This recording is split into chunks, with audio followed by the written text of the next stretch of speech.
Я приветствую вас, дорогие друзья, уважаемые гости и подписчики моего канала. Всем большое спасибо, что шумим сегодня мы 17 февраля в Новый год по китайскому стилю. Да-да, есть и такой. Есть новолуние, есть Новый год. И вот прям, знаете, лошадь вступает в свои права. Сегодня галопом пройдемся по очень интересным и важным, шумным событиям на политической и не только ниве. Немножко спорта замешаем, немножко светской хроники и немножко, конечно, нашей с вами боли.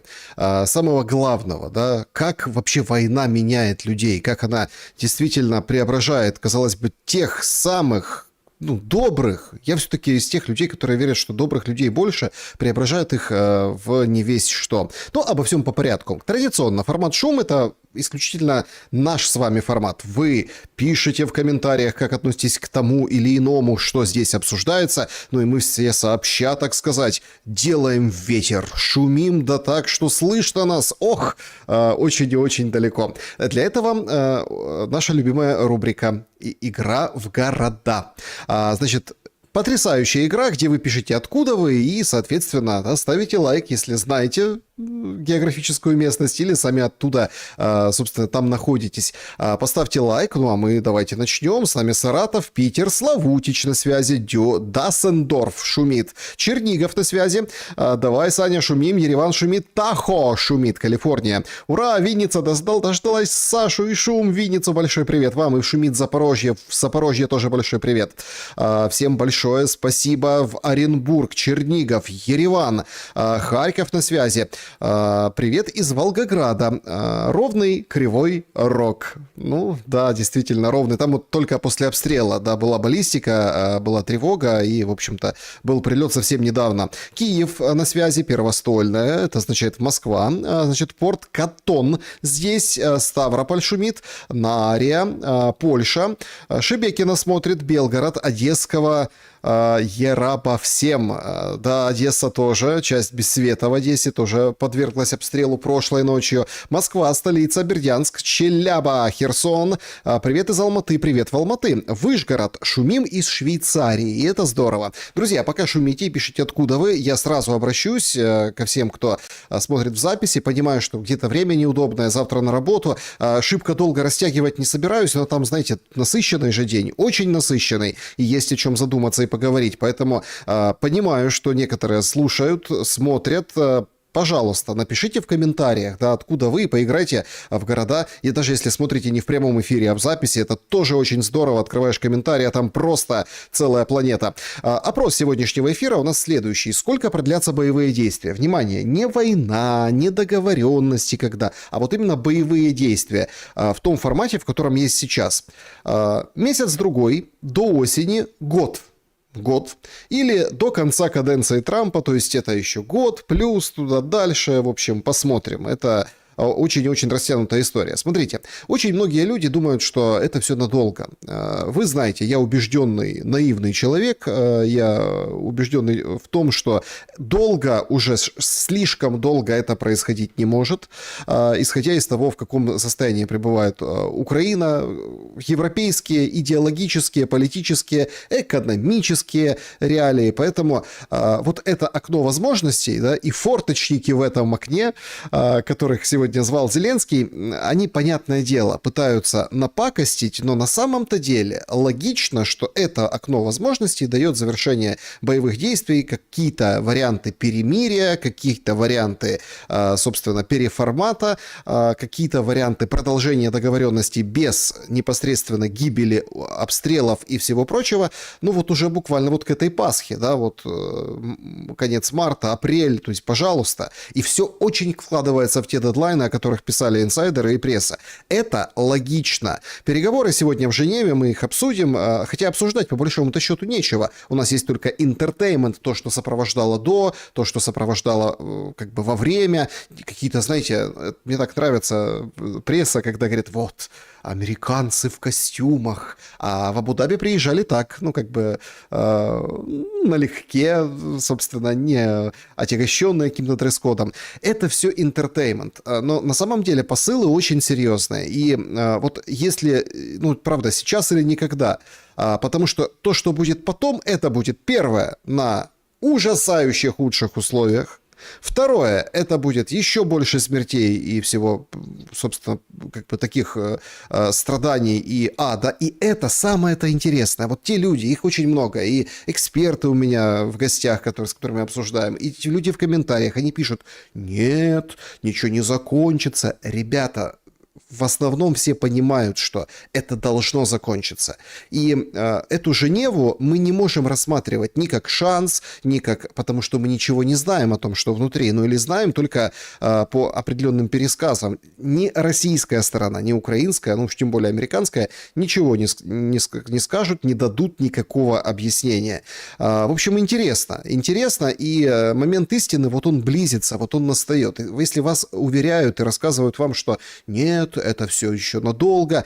Не может быть надолго. Вы поймете по итогам сегодняшнего шума, почему. Потому что я, например, такого ада из шума в шум. И многие мне пишут: Саша, как ты, где ты вообще? Ты вообще понимаешь, что ты делаешь? Мы обсуждаем с вами здесь, в прямом эфире, да, вот эту действительность, которая с каждым днем хуже, там, с каждой, там, раз в неделю, 2 раза в неделю мы шумим, это постоянно еще ниже дна, понимаете? Но это не может долго продолжаться до какой-то катастрофы. Я вам даже больше скажу. Вот все же говорят: распад, капитуляция, ужас, кошмар. Товарищи, сейчас вот, например, что-то произойдет. Вот вчера мы обсуждали, там вбросил информацию Дотком, Палантир, про ядерное биологическое оружие, которое якобы разрабатывают тайно, секретно. Взломали хакеры данные, отправили в Россию и в Китай. Даже если сейчас ударить ядерной бомбой, вот ничего не произойдет. Вы заметили, как что сегодня было с орешником? Вот орешник, 10-15 минут, все ушки на макушке, орешник, орешник, орешник. Да нет, там С-500 тестируют в Капустином Яру. Но до 19 числа, вот опять-таки они знают, что до 19 числа будут тестировать. Ну, то есть все же понятно. Все со всеми обмениваются информацией. Но уже орешник никого не страшит. Вы понимаете, как прививкой вот этих ложных воздушных тревог или как угроз, ну, угроза это не ложная, угроза это реальная, это все вот прокачивают. Завтра условно какая-то катастрофа, все скажут: ну ладно, потому что катастрофа каждый день. И так дальше не может происходить. Или расширение конфликта, действительно, там, глобальная война европейской части с евроазиатской частью континента, или там какой-то новый, скажем так, виток, связанный с переходом в тотальную войну, это объявление войны. Это у нас не объявлена война ни в Украине, ни в России. Это там объявление мобилизации, это какие-то лютые вообще вещи. Только так это все может вывернуться. Или идти на спад. Вот Женева показывает, и американцы, их желание показывает, что они для того, чтобы погасить эту историю, не закончить, не там примирить всех, не решить все. Вот пример яркий – это Газа. 19 числа Совет мира. Что по Газе решили? Ой, послушайте, ну и как там? Нет, войны как таковой нет. Ну а что там решено? Что, палестинское государство создано? Нет. То есть все как бы на откуп Совету мира. Всем большое спасибо. Привет из Казани. Беларусь шумит. Симферополь на связи.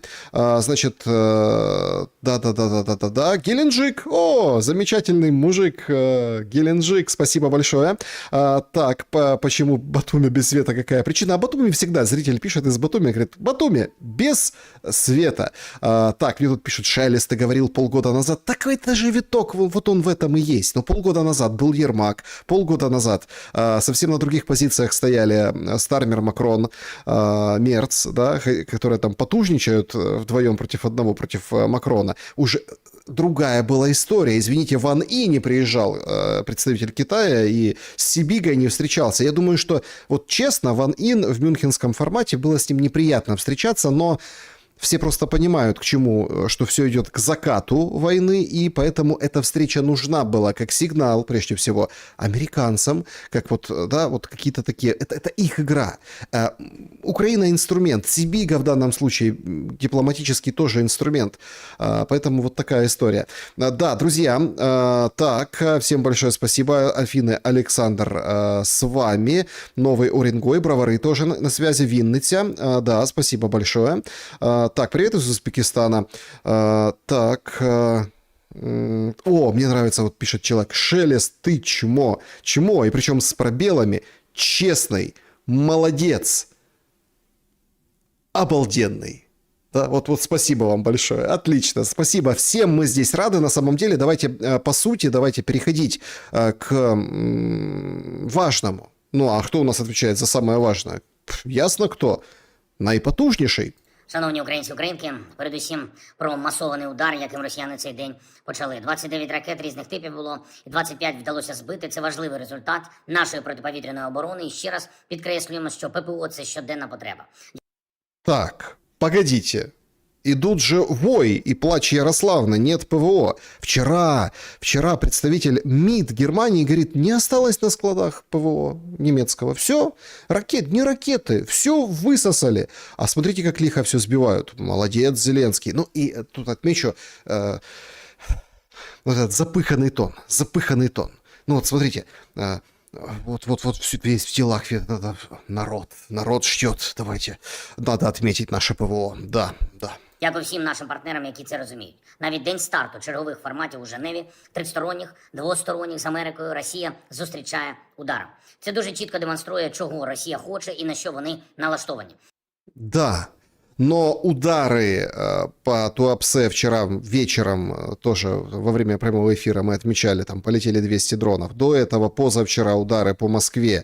Это же не показатель того, чего хочет Украина, правда? Это Россия хочет. Було ще майже 400 дронів, загроза ударів не зникає, холодна погода сама по собі приваблює Росію, і вони і далі будуть намагатись поставити зиму на службу війні. Тому треба бути і надалі дуже уважними усім нашим воїнам, які захищають небо. Дякую, хлопці, за влучність. Також треба бути максимально активними усім українським дипломатам, які повинні забезпечувати результат у постачанні ракет для ППО. Смотрите, дипломаты отвечают у Зеленского за результат в поставках ПВО. Это особый подход к дипломатии 21 века. Ты кто? Дипломат. Что у тебя? Международные отношения. Ты отвечаешь за то, чтобы ПВО поставляли. Но вот допоставлялись у Германии уже нет. А у кого есть? Где у нас великие дипломаты сейчас работают? Залужный! Нет, ну правда. То есть дипломаты. Где ПВО? Також міністру оборони. Щойно була нарада у нас з міністром Федоровим. Ми визначили пріоритети і треба, щоб постачання працювало. Буде цими тижнями також значна кількість форматів з нашими партнерами, різні перемовини, різні зустрічі. Ми будемо говорити і про те, що Європа потребує свого виробництва ракет для ППО. Усіх типів ракет, які... Стоп! Мы будем говорить и о том, что Европа нуждается в своем ПВО. С кем говорить? То есть я прихожу к тебе, я у тебя харчуюсь, и я буду с тобой говорить, что, ну подожди, я ж харчуюсь, надо тебе вот еще одну плитку поставить на кухне, вытяжка плохо работает, давай сковородку новую куплю. Ну, точнее, как куплю. Вы купите, что это вот такие нерасторопные? Давайте вот еще кастрюльку лишнюю. І реально потрібні. Зараз вже є певні кроки, розбудова виробництв, розширення, але швидкість цієї роботи ще недостатня. То есть он, смотрите, он говорит, что он прям дал оценку. Это заход в европейский бизнес. Это вот заход за их же деньги. То есть помните, вот МММ, я не халявщик, я партнер. То есть Европа дает деньги, выделяют 90 миллиардов на поддержку штанов или чего-то там еще. Как бы получатель приходит и говорит, так давайте у вас, для вас. Это же не для нас. Для нас мы все отдали. Для вас же, это для вас. Зеленский стелит соломушку для очень важного и классного управления. Сначала, наверное, в столице Львове, а потом где-нибудь там в Европе. Ну а как это еще объяснить? Партнеры заходят на европейские станки, так сказать, и производственные линии. Ці, можливо, виробництва теж заслуговують на збільшення. Україна ще роки тому говорила про це з Америкою, зокрема про необхідність створити в Європі достатнє виробництво ракет, зокрема для Петріотів. Були обіцянки ліцензії, але Америка на це зрештою не пішла. В чем это? Дайте лицензию. Дайте лицензию. Дайте технологии. Ну что там это ваш Патриот? Там, ну, 3 чипа, одна болванка. Давайте мы сами будем лепить. Дайте нам удочку, говорит Зеленский. Это военная технология. Патриоты старых там, или ПАК-3, там типа новых разработок. Если дать это Украине сейчас, тут же это все окажется у Российской Федерации, а там у Китая. Так, в принципе, и так все понимают, все знают. Эти патриоты — это не новость. Но это же сам шаг. Это первый как бы укус, первый поцелуй прелюдии. Хоча ми пропонували виробництво і в Україні спільно з партнерами по НАТО в регіоні, з Румунією, з Польщею тощо. В Украине, патриоты, давайте снаряды для ПВО производить в Украине. А чего далеко ездить? В Украине у нас же вся территория безопасная. Нам нужны снаряды для ПВО, чтобы производить снаряды для ПВО. Вот так. Такі рішення, такі виробництва точно змогли би посилити всіх нас, всю Європу. Я впевнений, Європа все ж зможе забезпечити себе необхідними обсягами та силою Смотрите, как он переживает о Европе. Ну, он уверен, все-таки себя они смогут обеспечить. А нас? захисту. Але було би значно краще для всіх, щоб такий результат був досягнутий швидше. Весь день сьогодні в Одесі тривають роботи після нічних ударів. Були значні знеструмлення в Одесі і також в населених пунктах Одеського регіону. Люди залишились також без тепла і води. На жаль, на цей час відновлення ще не відбулось, роботи триватимуть. Я доручив надати Одесі всю необхідну підтримку, прискорити відновлення. Кому поручил?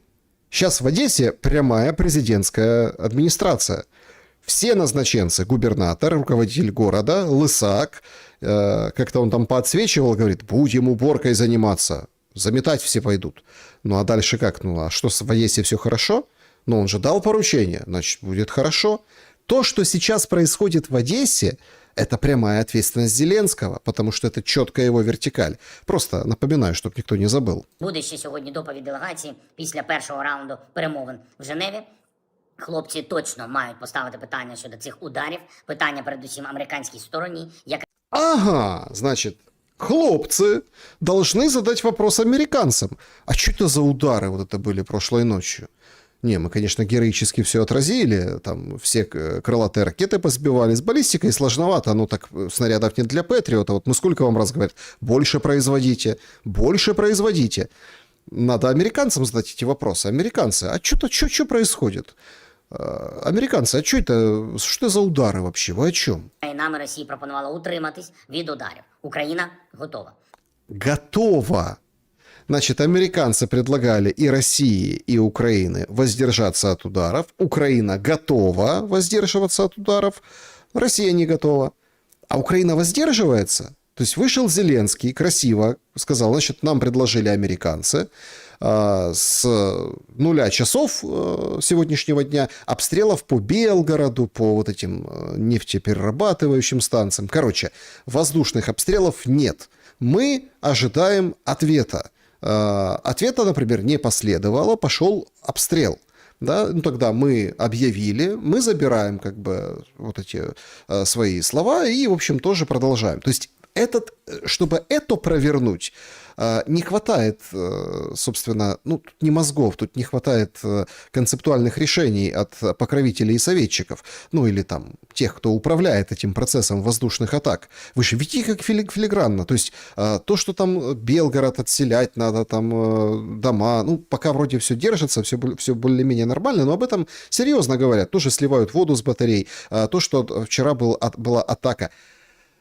Зеленский, я почему это говорю? Не потому, что там, условно, сейчас же тут тоже как все делятся. Мне жалко Белгород, а мне жалко Харьков или Одессу. Ребята, жалко всех должно быть.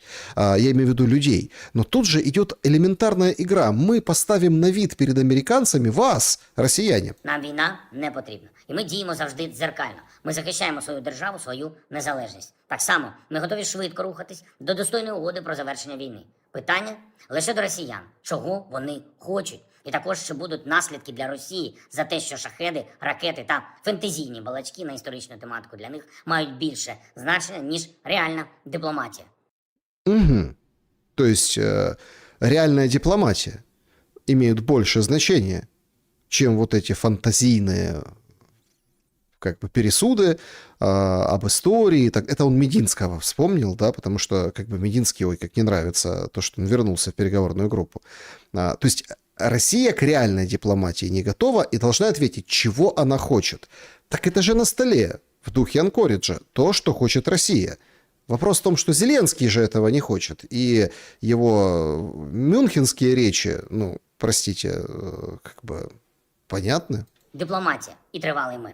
Ще одне, у всіх цих російських ракетах та дронах, які були застосовані сьогодні, тисячі компонентів, які Росія сама не виробляє. 5 «Іскандерів М» – це щонайменше 75 критичних компонентів неросійського виробництва. 3 ракети Х-101 – це майже 160 компонентів, які Росія не може сама замінити. Кожен шахет – це сотні таких компонентів, які завозяться в Росію з інших країн, і не тільки від китайських компаній, до речі.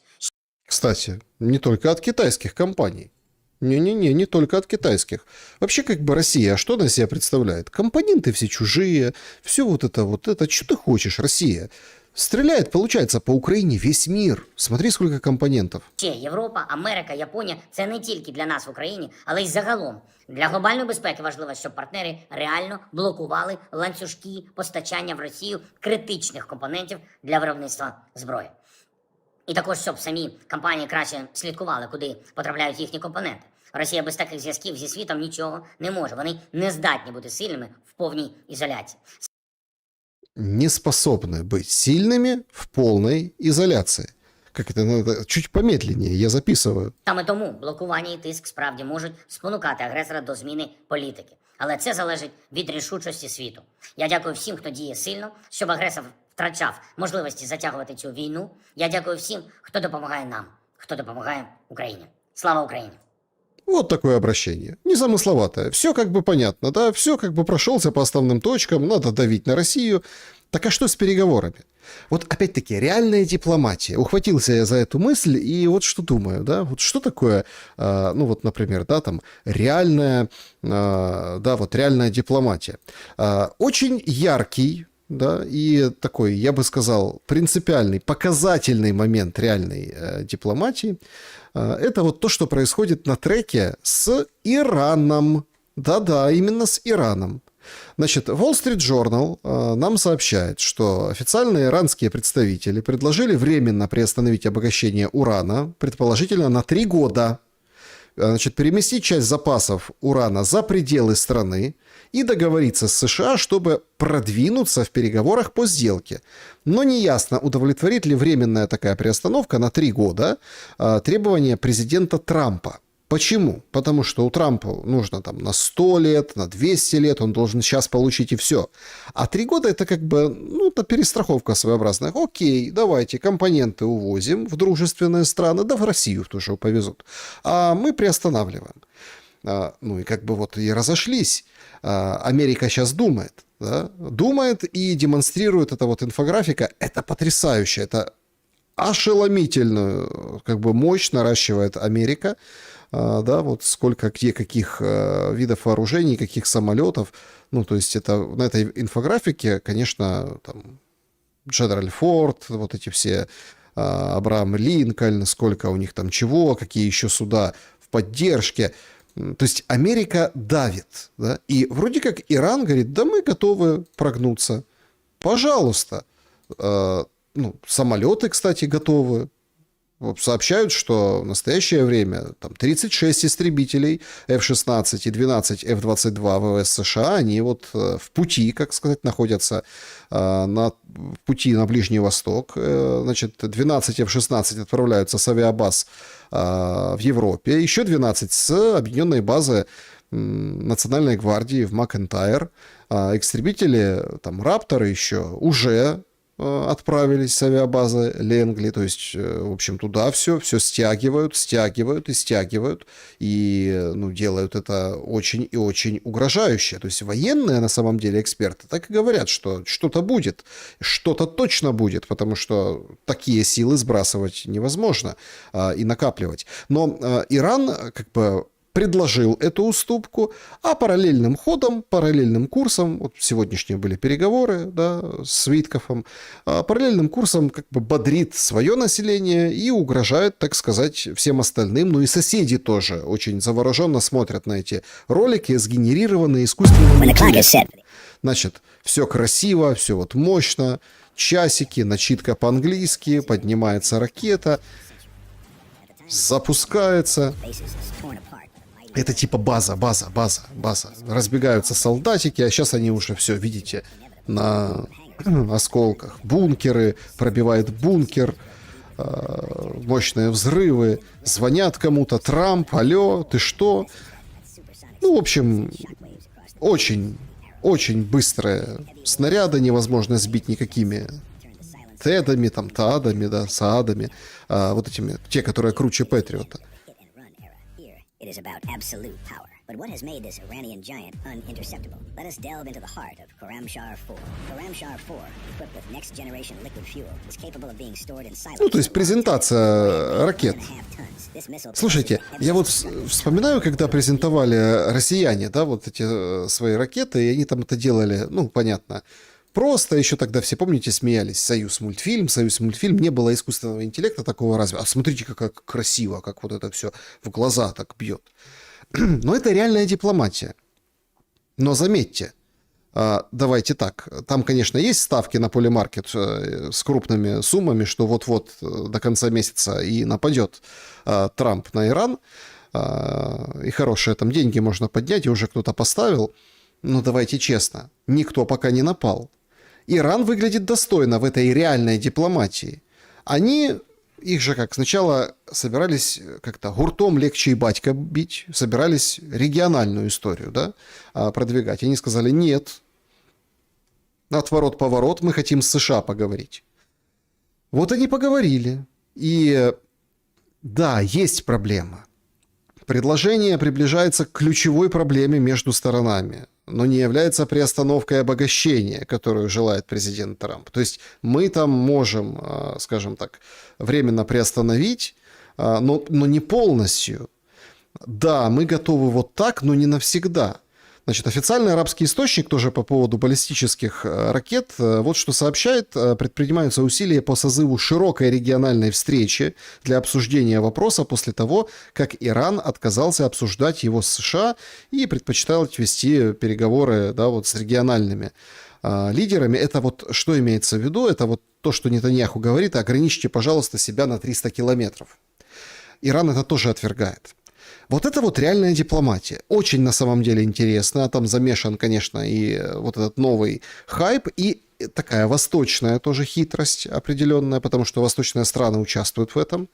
Но давайте будем смотреть правде в глаза. Да? То есть Иран ведет эти переговоры. Иран ведет их плюс-минус с каким-то успехом. Хотя, да, действительно, угроза нарастает. Иран не прогибается, не сдается и предлагает уступки. И сейчас США, если отвергнет уступку, это уже будет, извините, аппетиты Трампа. Это мало кто поймет из тех же близлежащих соседей, да и в принципе геополитически мало кто поймет. Это по-восточному. Зеленский какую уступку предлагает? Он говорит: Путин и товарищи Путина не сидят в тюрьме, это уже большая уступка. Представляете? Вот в чем разница подходов, и вот что такое реальная дипломатия. Плюс, как играет фактор коллектива в вопросе Ирана? Решили сразу как бы гуртом все вместе навалиться. Да, а Иран спрыгивает, встречается тет-а-тет, и сейчас будет решать вопросы региональной безопасности, дальности ракет в регионе. Что делает Зеленский? Он сегодня вот в том числе, да, вот перед этим обращением и во время обращения тоже говорит: я попросил Европу поучаствовать в трехсторонних переговорах. Ход один и тот же. Сразу после Анкориджа мчатся все лидеры, садятся перед Трампом и вот так напирают на него. То есть метод один и тот же. Те же самые учителя. Но сработало ли? Вряд ли. Сработает ли сейчас? Тоже большой вопрос. Советник Стармера в Женеве. Сейчас вот они закончили первый день переговоров женевских, и должны быть там Британия, Франция, вот эти представители. Это, говорит Зеленский, я попросил. Зеленский, получается, не уверен в своих переговорщиках. Получается так, ему очень нужна подмога. Он реально думает, что американцы с русскими задавят украинских переговорщиков. Поэтому просит европейцев подъехать. Вот мы сейчас тут перетрем, но вы подъедьте, мы с вами переговорим, обсудим. Вот так это дело. Вот она реальная дипломатия. По Зеленскому, а не по тому же примеру непосредственно, который мы видели в Иране и в вопросе Ирана, где тоже все очень опасно, она тоненькая, но тем не менее. Нью-Йорк Таймс. Присутствие Мединского на переговорах в Женеве было воспринято Украине как тревожный сигнал. Мединский раздражает украинцев жестокой позицией и предупрежденными понятиями, предупреждениями, что Россия готова вести боевые действия бесконечно. То есть этот аргумент, что рано или поздно у вас навернется экономика, уважаемые россияне, Россия развалится, бунты пойдут, он отвергается Мединским сразу же. Эта тема не зайдет. Он говорит, нет, надо 20 лет, повоюем 20, надо 30, да пожалуйста. Плюс, конечно же, раскол происходит и внутри самих переговорщиков, поэтому Зеленский опасается и просит перестраховать своих партнеров, хозяев, союзников. Внутри украинской делегации разногласия, пишет «Экономист». По данным издания, глава офиса Буданов настаивает на скорейшем заключении соглашения под эгидой США и опасается, что окно возможностей закроется. В то же время другое крыло делегации, которое утверждается, все еще находится под чарами колдуна, ведьмака, Ермака, относится к идее скорого соглашения гораздо менее заинтересованно, отмечает издание. Зеленский пытается балансировать между этими двумя позициями, имея при этом собственное видение переговорного процесса. Собственное видение переговорного процесса мы увидели, а пускай подъедут, пускай подъедут европейцы. Не уверен он в этих парнях. Ой, как не уверен. А парни-то, смотрите, какие заряженные на разговор приехали. Протокольные фотографии, их сейчас появилось чуть больше, много. Арахамия вот смотрит в кадр, да, там, собственно, мы видим там такие все лица, Буданов, все сосредоточены, Кислица, Гнатов, те же, собственно, на манеже, но среди этих ребят разногласия. А что же породило это разногласие? Очень корректный, очень тонкий, но очень интересный ход от визави. Смотрите, о переговорах мы ничего не узнаем. Узнаем, может быть, потом. Они сейчас там договорятся о каком-нибудь красивом жесте, типа давайте обменяем детей, пленных, стариков, собак, и, в общем, все скажем, что мы за мир, и все прошло фантастически, хотя после первого дня, после сегодняшнего, источники, например, ТАСС российского утверждают, что переговоры прошли напряженно. Умеров виду не подал, публикует у себя материалы, что поговорили по всем фронтам политическим, завтра будут военный блок, политический, подгруппы будут, то есть они поделятся и будут друг с дружкой переговариваться, кто за что отвечает. Поэтому, собственно, там и Костюков, поэтому там Мединский. Мединский интересно, с кем он будет говорить, да? С Будановым, наверное. Мне кажется, найдут общий язык, да, и по истории тоже, почему нет? Вообще, очень много скепсиса к этим переговорам, они дутые. Раз Зеленский так боится своих переговорщиков, что просит подъехать британцев и французов и других, это о чем-то говорит. Все затевается, и эта игра затевается по-крупному. И вот такой пробный шар вчера, да, запускает зам Лаврова, говорит, Россия, в принципе, не против внешнего управления под мандатом ООН для того, чтобы провести честные, понятные выборы, чтобы все удержать ситуацию в стране, чтобы выполнились договоренности. Смотрите, он это не говорит, но Россия, она подразумевает это, что выполнить договоренности может только временное правительство под мандатом внешнего, независимого игрока. Гутерриш, он чует, что дело серьезное, выходит с заявлениями по поводу Донбасса и Крыма, что референдум не соответствует правилам ООН по народному самоопределению. Странный Гутерриш, потому что он и на саммите БРИКС побывал, он понимает, что у него выбивает почву. Первое, саммит мира, Совет мира. И второе, это серьезно. Это настолько серьезно, что даже, помните, такое было издание «Беларусь шатала», «Нехта» называлось, там, где Протасевич работал, оказавшись агентом Лукашенко. Так вот, как они подают. Кремль нашел лазейку устранения президента и завершения войны. В МИД сделали резкое заявление. Российские дипломаты придумали, как решить все проблемы. Значит, лазейка, чтобы устранить Зеленского. То есть, смотрите, пуля его не берет. Народ его любит, обожает. Лидер весь мир принимает. Все с ним очень схоро. Орбан растит живот, но тоже признает его. Никак не сбить Зеленского.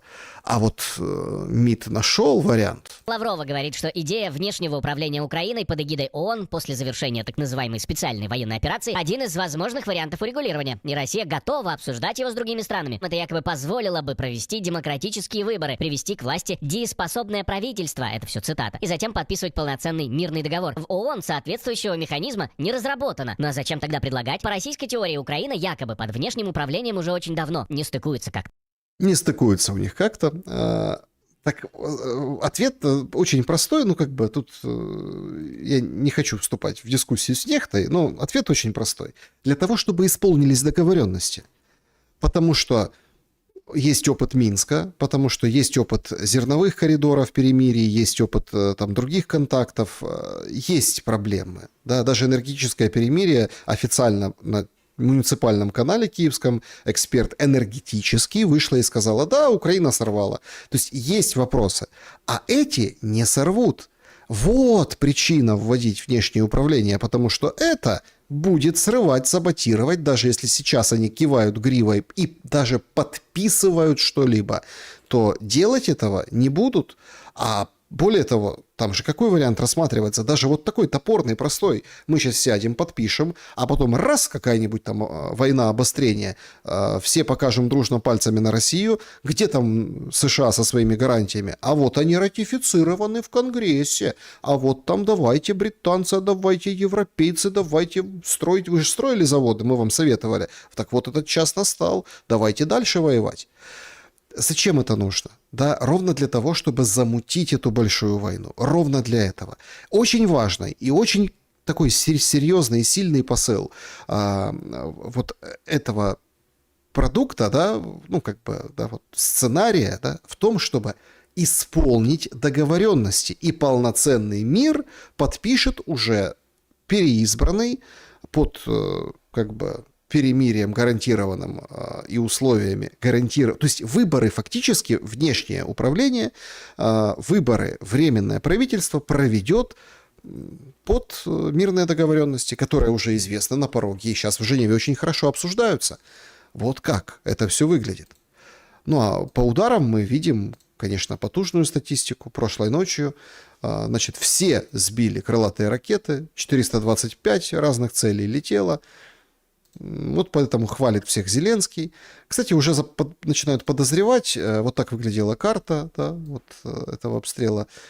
Кстати, начали подозревать, что как бы вот слишком переигрывают, что такие большие разрушения, такой большой урон, но опять-таки, чтобы дали больше ПВО. ПВО дали кто? Ну, американцы. Ну, как дали? Продали. Сейчас в эти минуты тоже приходит сообщение с флай-радара. С Америки летит в Жешув военный борт, грузовой самолет. То есть что-то таки везут. Европейцы за что-то заплатили, украинцам что-то везут.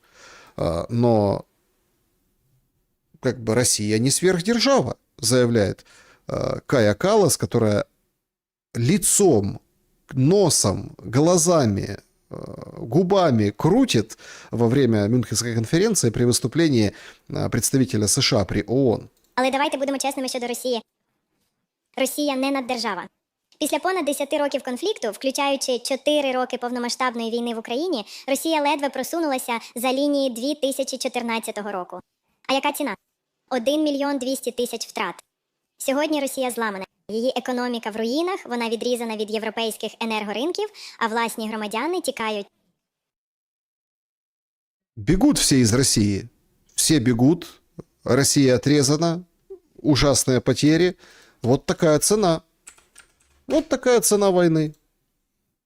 Зачем это она говорит? Зачем она говорит, что нужно сокращать армию России по итогам мирных договоренностей? Почему она там вот так реагирует на...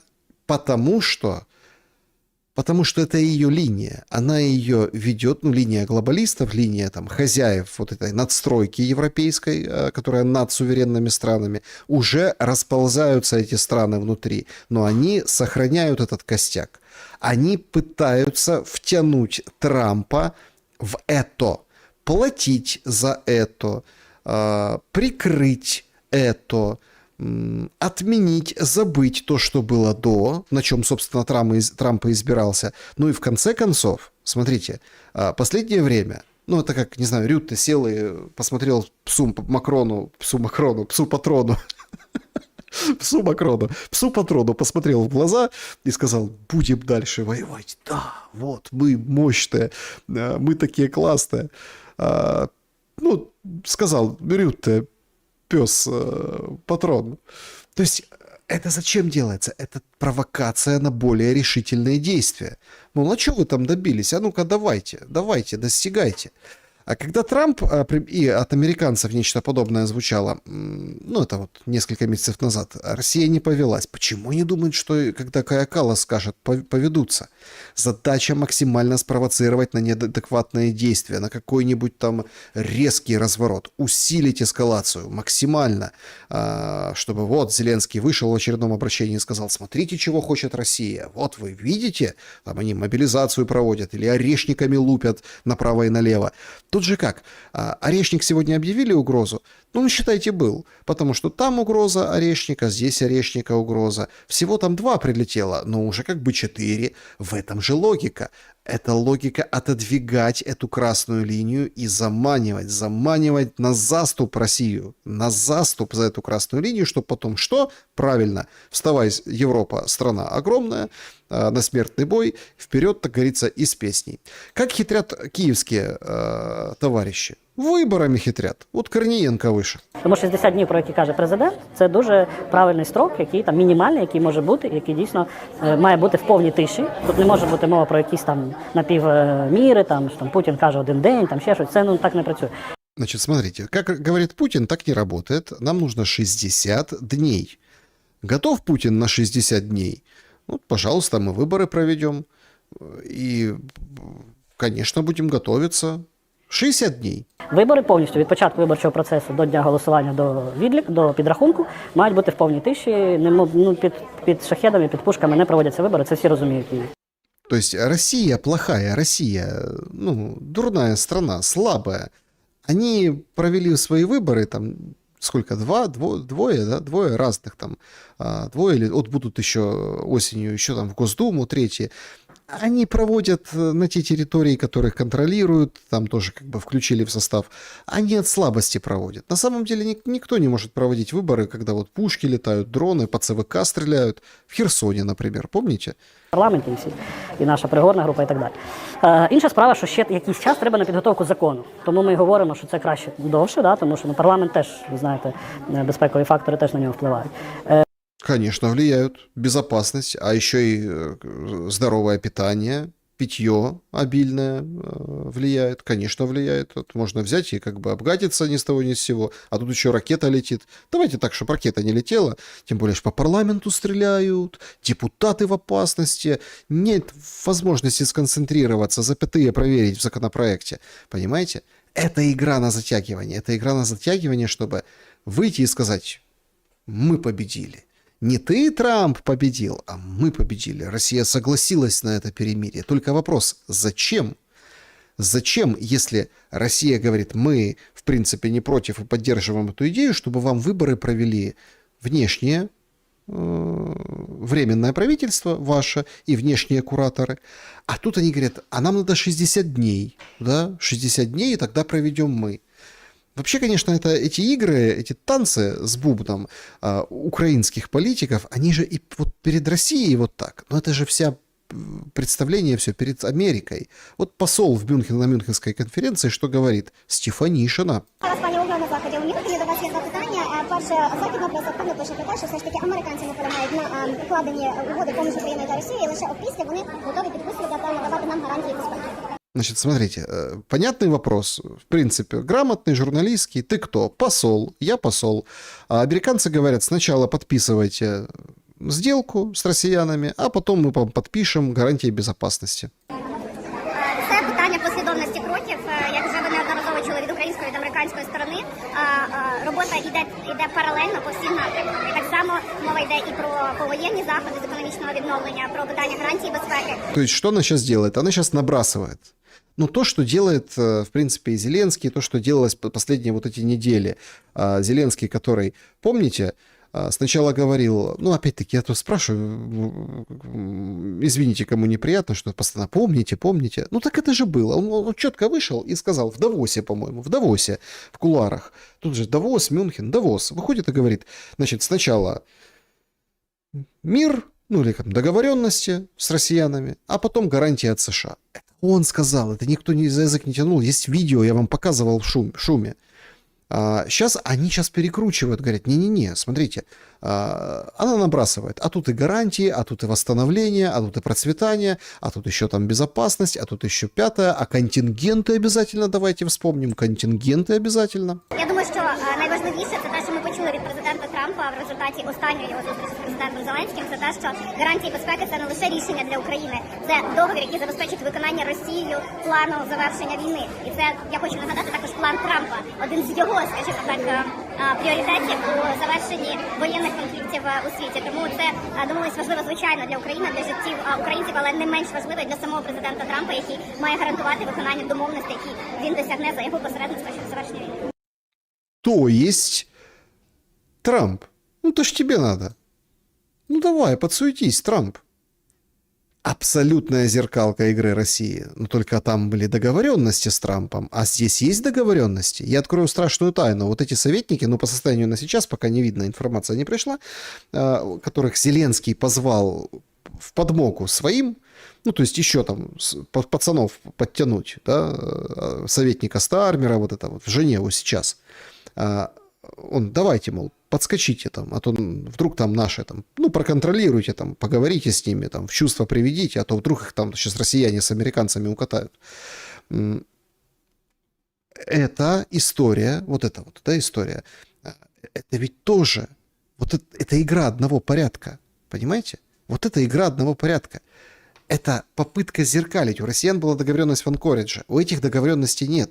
США еще не подтвердили, будут они встречаться с европейцами или нет. На Мюнхенской конференции Рубио сказал: «Адиос, не буду я с вами, европейцы, обсуждать Украину». С Зеленским встретился, ну, собственно, и все. Да? И это как бы щелчок по носу очень серьезно дипломатический, потому что официальный представитель Америки с украинцами, ну, то есть по украинскому вопросу с европейцами не встречаются. Почему американская делегация на трехсторонних переговорах должна встречаться с европейцами, которые сейчас по просьбе Зеленского подскочили? Вот в чем основной посыл. Причем интересно, что это Америка, это тебе надо, Трамп. Тебе надо, Трампушка, это ты, дорогой, давай, ты, только ты, собственно, отвечаешь за все, получится или нет. Ну и полетели этот нарратив подхватывать другие товарищи. Ну, например, Bloomberg, да, сегодня опубликовал материал о том, что Пентагон в ускоренном режиме ведет разработку программного обеспечения для того, чтобы, ну, в общем, управлять роем дронов с помощью голосовых команд. Компания Илона Маска участвует в закрытом конкурсе. Конкурс с призывом призовым фондом в $100 миллионов был запущен в январе. Цель всего в течение полугода разработать такое программное обеспечение, которое, вот, собственно, это, ну, да, вот, будет готово разработать и внедрить. Внедрить куда? Рой дронов. В Украине, конечно, в самый классный полигон. Где это все испытывать? В Украине. Илон Маск, ну тебе же это надо, давай же конкурс от Пентагона выигрывай. Подхватывает эту же милитаристскую линию и немцы. Прекращения войны между Россией и Украиной в 2026 году не будет, выходит гендиректор Rheinmetall и так вот заявляет. Россия не заинтересована в этом, Украине нужна поддержка, Rheinmetall готов подставить ей дополнительную технику, Rheinmetall может поставить больше ПВО, боеприпасов и дронов и танков, но не по всем направлениям, пока деньги есть. Деньги. Немецкие производители увеличивают выручку на 36% на фоне войны в Украине и хотят еще. То есть пока там у немцев на складах ничего нет, говорит МИД, а директор Rheinmetall говорит: да пожалуйста, сейчас все будет, денег дайте. Есть конкретные заинтересанты в войне. Тот же Bloomberg сегодня приводит слова Патрушева. Запад пытается парализовать внешнюю торговлю России. 17 февраля, то есть сегодня, помощник президента России Патрушев заявил, что пиратские атаки на российские торговые суда – это элемент давления со стороны Запада, направленный на фактическую морскую блокаду. По его словам, НАТО формирует в Прибалтике многонациональные силы с наступательным потенциалом, рассматривает сценарии диверсий на подводной инфраструктуре Балтийского моря, чтобы Россию обвинить, ну то есть где-то что-то кабель перерубить, сказать, это русские. Также в планах блокирование Калининградской области, возможный захват российских торговых судов.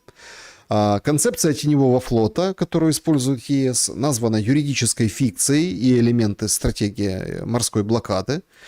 Ну и подчеркивает Патрушев, что любая попытка такой блокады против России незаконна по международному праву, на которое все положили болт. Ну и первая реакция Москвы станут политические и дипломатические меры. Если урегулировать мир да не удастся, военно-морской флот России будет готов обеспечить прорыв и устранение угроз. Ну и отмечает необходимость создать военно-морской флот высокотехнологический в рамках судостроения до 2050 года. То есть все на самом деле серьезнее, чем кажется. И эта война как бы быть должна между, северная так называемая война, и к ней активно все готовятся. Поэтому создают для себя, для своих нужд предприятия, изготавливающие вооружение, а не для кого-либо еще. Но пока вот это вот после, так сказать, Мюнхена все брызжат заявлениями, наиболее благовидно и так по-спортивному выглядит Макрон. Видели? Пробежал, видели? Давайте еще раз, смотрите. Оп, оп, оп, оп, оп, оп, оп. А, какой? Молодчага просто. Вот он ручкой машет. Приветствует всех. Макрон в Индии. И эта пробежка была в городе Мумбаи. Это самый загазованный в природе вообще в мире город, считающийся на планете Земля. Бегал, газики вдыхал и, соответственно, сегодня туда после пробежки, уже немножко позже, так сказать, выдал заявление. Призывает Моди поддержать энергетическое перемирие и ввести мораторий на удары по гражданской инфраструктуре. Казалось бы, что это он вдруг? Что это он к чему это? Моди причем? К энергетическому перемирию в Украине. Да при том, что надо окучить, французам надо окучить индейцев. Сказать: индийцы, камцу мир, давайте, будете с нами. И что Моди скажет? Я против? Нет. Он или ничего не скажет, а молчание знак согласия. Но Макрон это заявил, что он призвал Моди поспособствовать, и Моди: конечно, я за.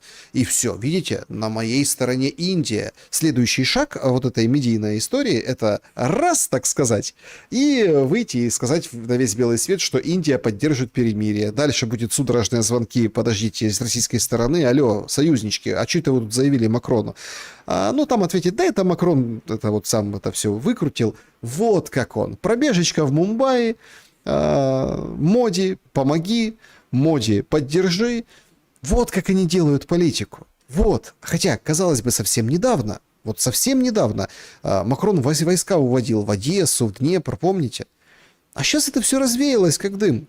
Сейчас на любом эфире, на любой площадке украинской азовцы — это лепшие друзья. То есть самые главные эксперты, самые главные люди, которыми восхищаю, азовцы. Вот, пожалуйста, Жорин комментирует на ток-шоу западноукраинском, да? Точнее, как западноукраинском, телемарафонном. Это телемарафон 1+1, сетка телемарафона. Там устроили ток-шоу по поводу войск, которые так обіцяли, в тому числі і Макрон. Єдине, в що ми маємо вірити і на що маємо розраховувати, це армія, яку ми вимушені будемо реформувати і в яку треба буде вкладатись. А навіщо ми слухаємо взагалі про введення якихось військ і про що тут можуть європейці... Це ж подобається всім слухати. То есть, почему мы слушаем? Потому что это всем нравится слушать. Кому нравится тут про войска западные слушать в Украине, вообще непонятно. Ну, он говорит, нравится слушать, вот и слушаем. Ні, ну просто є одна з теорій, які озвучують, що їхня задача померти, аби змусити свої країни під час першого удару вступити Та в війну ніхто і навіть захищати сюди не Україну. поки що всі ці розмови взагалі не говорять. То есть это вообще что-то интересное выдал этот умопомрачительный ведущий. Значит, войска контингентов, у них задача умереть, чтобы выиграть время, пока доедут все остальные европейские войска, приехать на территорию Украины и повоевать на территории Украины. Класс! Про те, що хоча б один солдат іншої країни зайде на нашу територію. Я вам більше того скажу. Їм сьогодні, навіть тим офіцерам і солдатам більшості з цих країн, наших партнерів, навіть заборонено наближатися там в прифронтові регіони наші і так далі. Прям у них є конкретна заборона. Там, якщо ще до Львова і до Києва там декому з них можна доїжджати, то більшості далі навіть забороняється їздити. Тобто ви це як безпековий інструмент не розглядаєте взагалі, так? Ні. Не. Это не инструмент безопасности. Это просто мы все говорим, потому что всем хочется об этом говорить. Видите, какой Жорин? Ну а то, какой скандал сегодня подняли, что вынужден был целый Игнат опровергать о том, что экипажи F-16, например, голландские, ну или там европейские, прям они на боевые вылеты вылетают, они там, кто-то военный пенсионер, кто-то там, ну, в общем, но все числятся в составах резервов этих стран, там, Нидерландов, там, других стран. Вышел, нет, F-16, которые нам передали, только украинцы, ну, так сказать, обслуживают и ими воюют. Но зато украинцы сами, видите, как мы в контрнаступление еще и пошли. Есть такой аналитик Пихнё, да? Там YouTube-канал, он типа специализируется на том, что он фронт рассматривает, там всякие комментарии дает. И вот он высказался по поводу вот этого, скажем так, наступательного, ну не знаю, порыва, не порыва, ну метода, да, последних дней, там эти 200 квадратных километров, которые говорят, за последние дни ВСУ отбило там несколько сел, населенных пунктов. Он высказался, говорит, ребята, это не настоящее контрнаступление. Хотите, чтобы было настоящее? Надо мобілізацію улучшати. Подивимося на фотографії головкома Сирського, який він опублікував учора, працюючи якраз таки на цьому напрямку. На цих фото командири більшості штурмових полків, це і перший штурмовий полк, 33-й, 425-й, 225-й, і також є командувач ДШВ, наприклад, Олег Апостол, бійці 82-ї десантно-штурмової бригади. Все це підрозділи, які ще вчора, умовно кажучи, були на Покровську. То есть, есть такое, знаете, сниму порчу по фотографии, проведу военный анализ по фотографии. Вот вы видели фотографии Сырского? Он там с вот этими товарищами из разных подразделений, там 82-я бригада. Видели? Смотрели? Вот сейчас я вам расскажу, что это значит. А до Покровська вони були на Добропіллі, зрізали так звані заячі вушка, які у нас там утворювалися. Тобто третя поспіль, така контратакувальна операція, або радше стабілізуюча операція, яка відбувається, вона відбувається з залученням виключно одного і того самого комплекту військ, одних тих самих резервів. Да ладно, а где все остальные? Смотрите, потерь 55 тысяч убитыми, Зеленский говорит. Воюет 900 тысяч в ВСУ и плюс там еще разные другие подразделения, там 1 200 000. А воюют только вот эти. А где остальные? Які кочують від одного напрямку до іншого. Відповідно, якщо це так, ну ми логічно розуміємо, що це так, тоді це означає що? Це означає, що в нашого командування дуже обмежений перелік резервів, обмежені можливості по резервах сил та засобів для того, щоб проводити якісь контрнаступальні операції. Адже лише половина, скажімо так, успіху провести контрнаступальну операцію, друга половина здійснити отримання цих територій та закріплення на них. І вочевидь в цьому ми шкутильгаємо в частині саме резервів. То есть в вопросе резервов хромаем.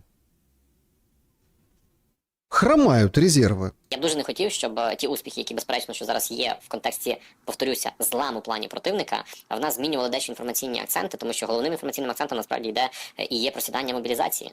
Тобто, якщо у нас не буде покращення мобілізації з боку, в тому числі Михайла Федорова і Міністерства оборони, які йому поставили як стратегічну задачу його міністерування, доти в нас буде неможливість якогось значного і глибокого руху в сенсі контрнаступальних дій. Ось саме в такому ключі, напевно, я би і розумів та сприймав все те, що зараз відбувається на стику Донецької, Дніпропетровської та Запорізької областей.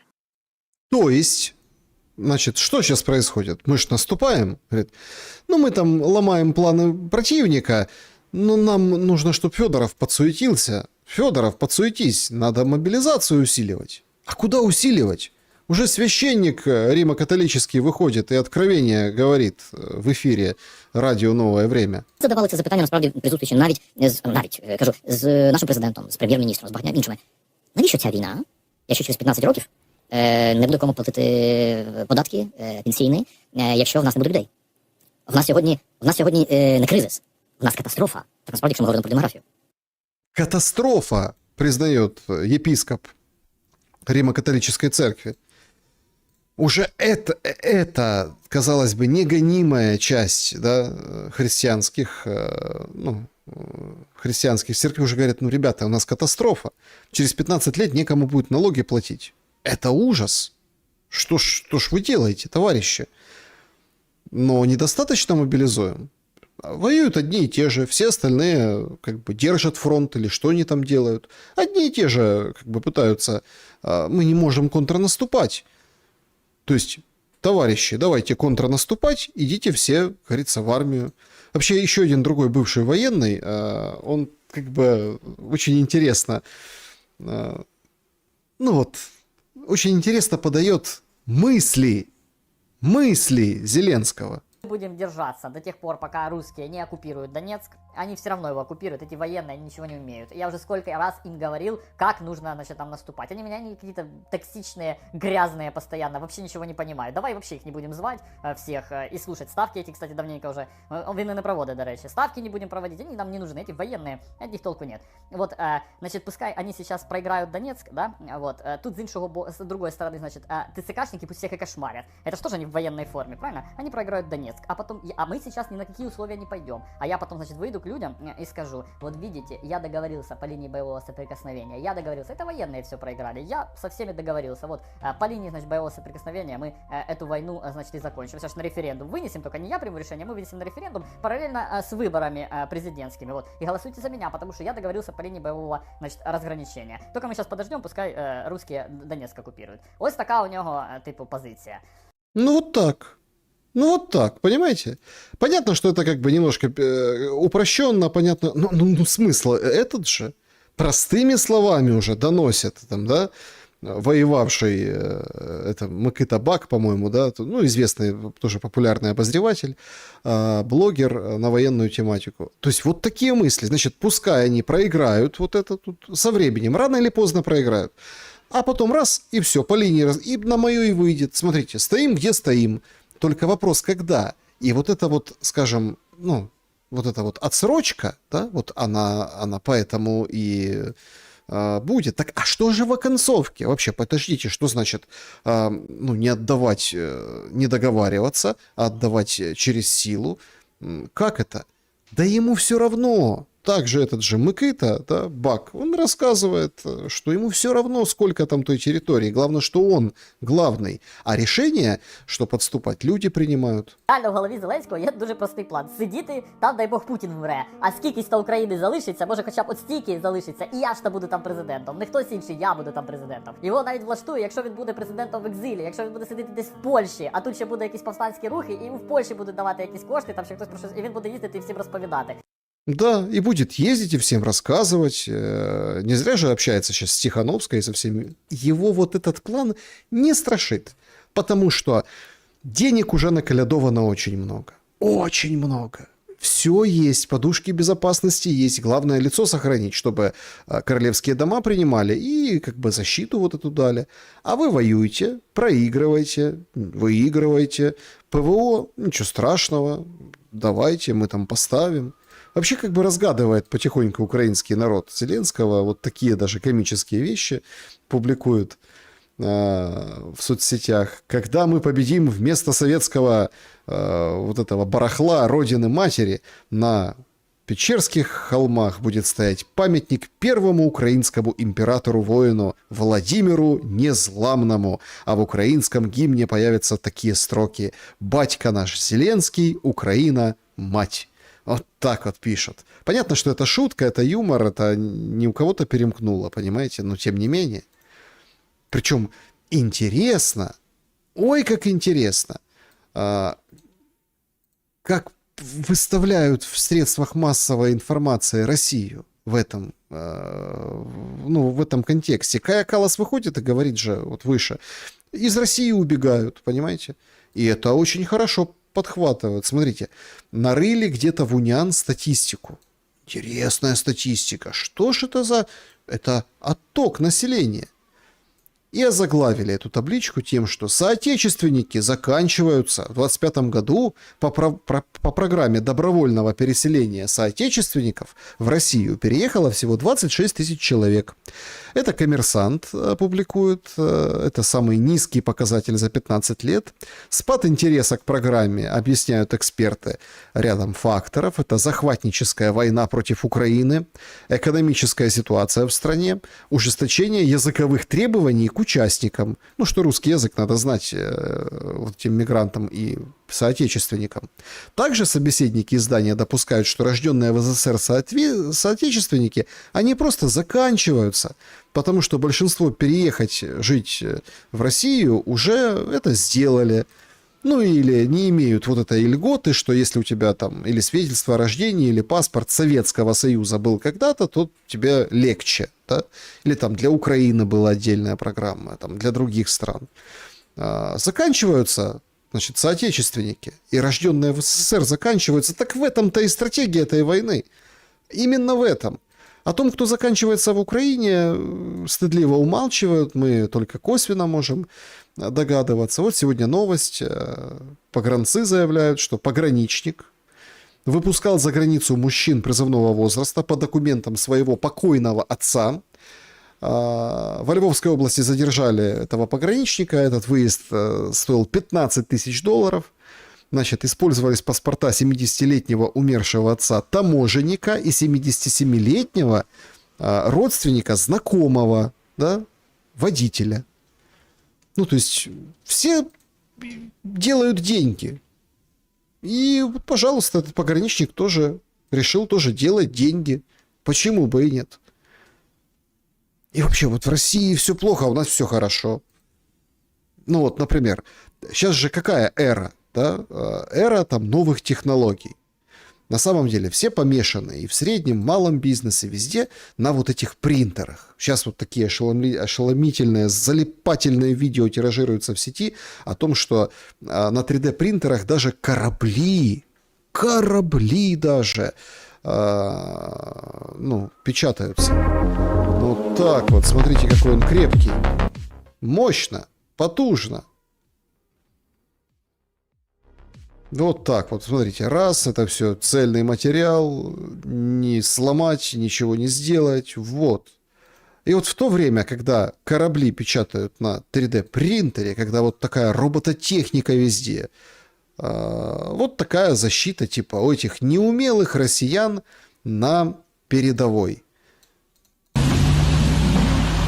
На первый взгляд, довольно странная машина. По меркам классического вооружения, ни грузового отсека, ни пулемета, ни привычной брони. Вместо этого несколько вращающихся дисков с остальными тросами. Но именно в этой необычной конструкции ее главная сила. Вот такая вот конструкция. То есть это какой-то гараж. Есть такие гаражи, вот так вот накрывают эту историю, да, какую-то технику, она движется, а там жопки Карлсонов везде. Ну, вот такие попки Карлсонов. Понимаете? Вот такая история. Такое за интересная конструкция, зачем она нужна? Я так понимаю, это пока только такой тестовый. Это, да, тестовый вариант. Задумка такая, то что валы вращаются, тем самым приводя в движение вот эту, так скажем, вентилятор с тросами. Когда FPV пытается ударить, тросы ее либо сбивают, либо откидывают. Либо откидывают в сторону. Вот такая вот робототехника, понимаете? Ну, вот такой, собственно, посыл. И всем так смешно, но, смотрите, в этой войне встречаются многие поколения. Многие поколения. И ноу-хау обычно выглядят тоже вот просто и неказисто, потому что тут задача не кого-то поразить, а спастись.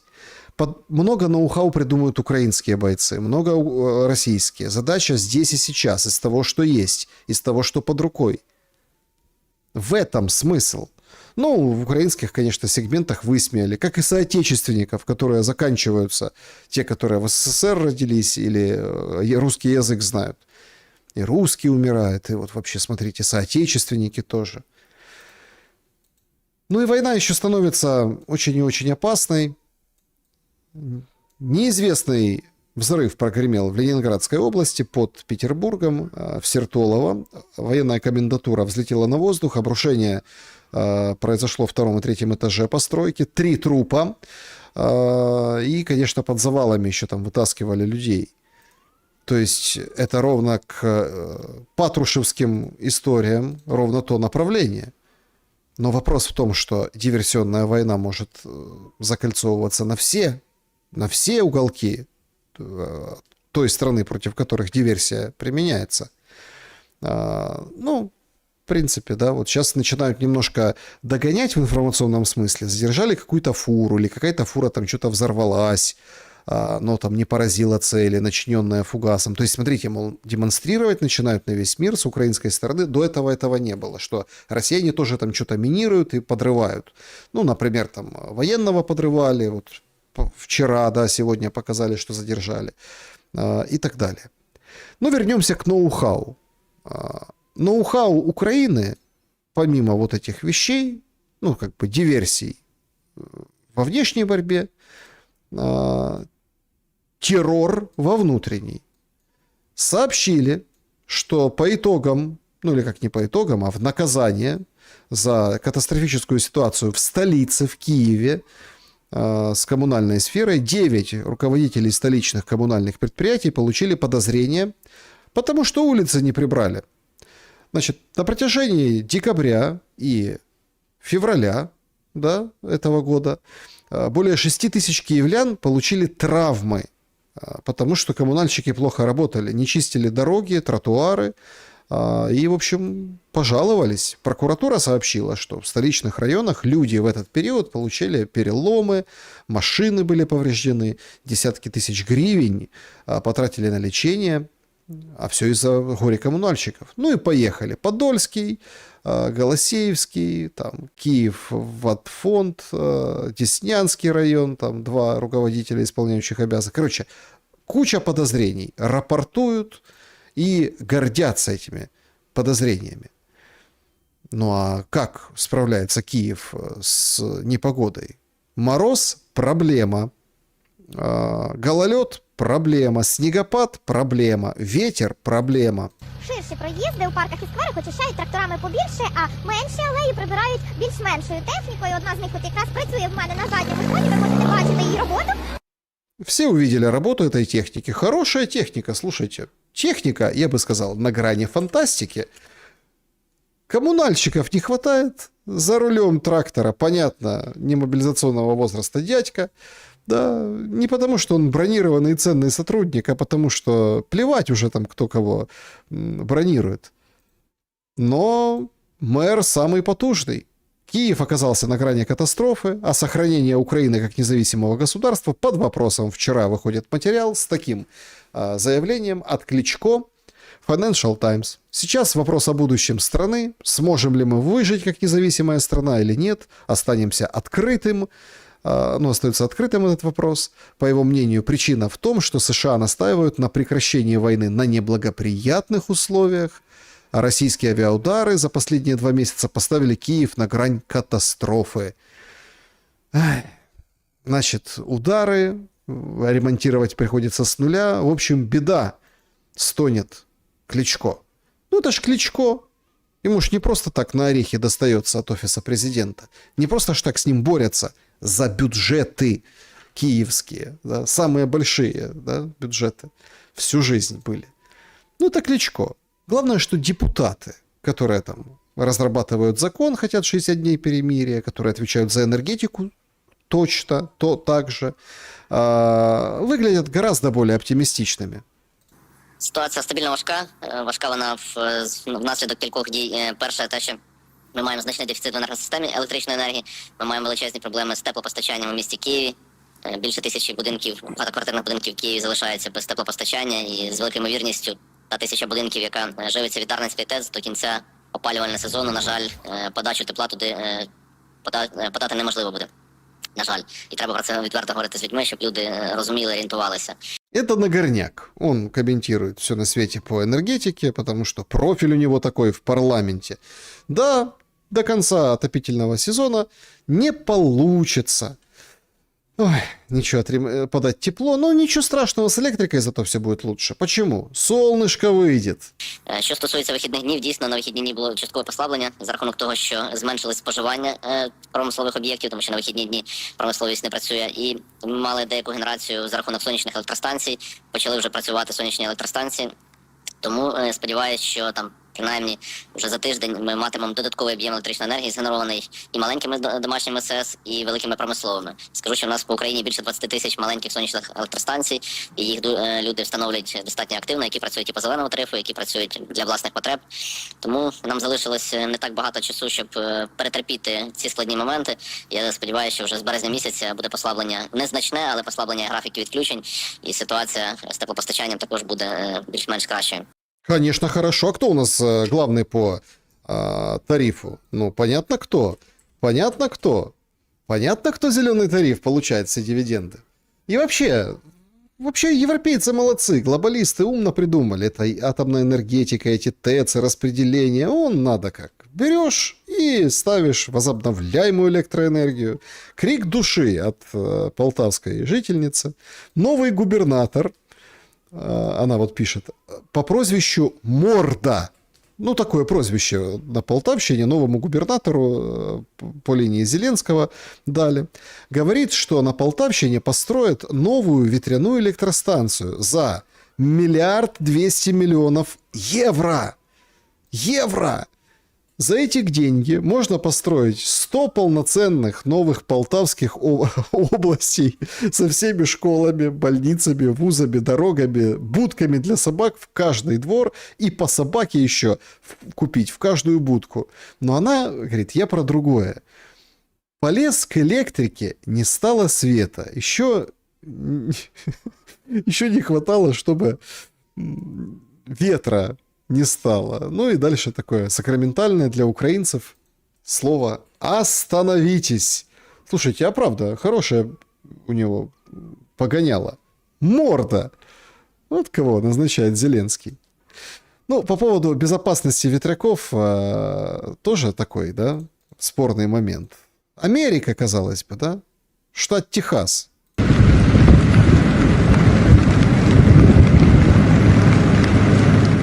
Молния ударила по ветряку, и вот что из этого, собственно, получилось. Загорелось, собственно, все, ну и дальше только валить. А дура еще та, ну, как бы упадет, беды наделает. Но зато в Полтаве за самое время, за 1 000 000 с лишним евро, 1 миллиард с лишним евро строить ветряные станции. Там же, видите, как нечего делать. Ай. Вообще со светом беда. И это становится темой уличных молодежных опросов. Ну вот как жанр, да, вот такой. Среди блогеров, тиктокеров. Встречались бы вы с парнем, у которого нету дома света? Нет, зачем, он же бедный. Сколько вам нужно света в день?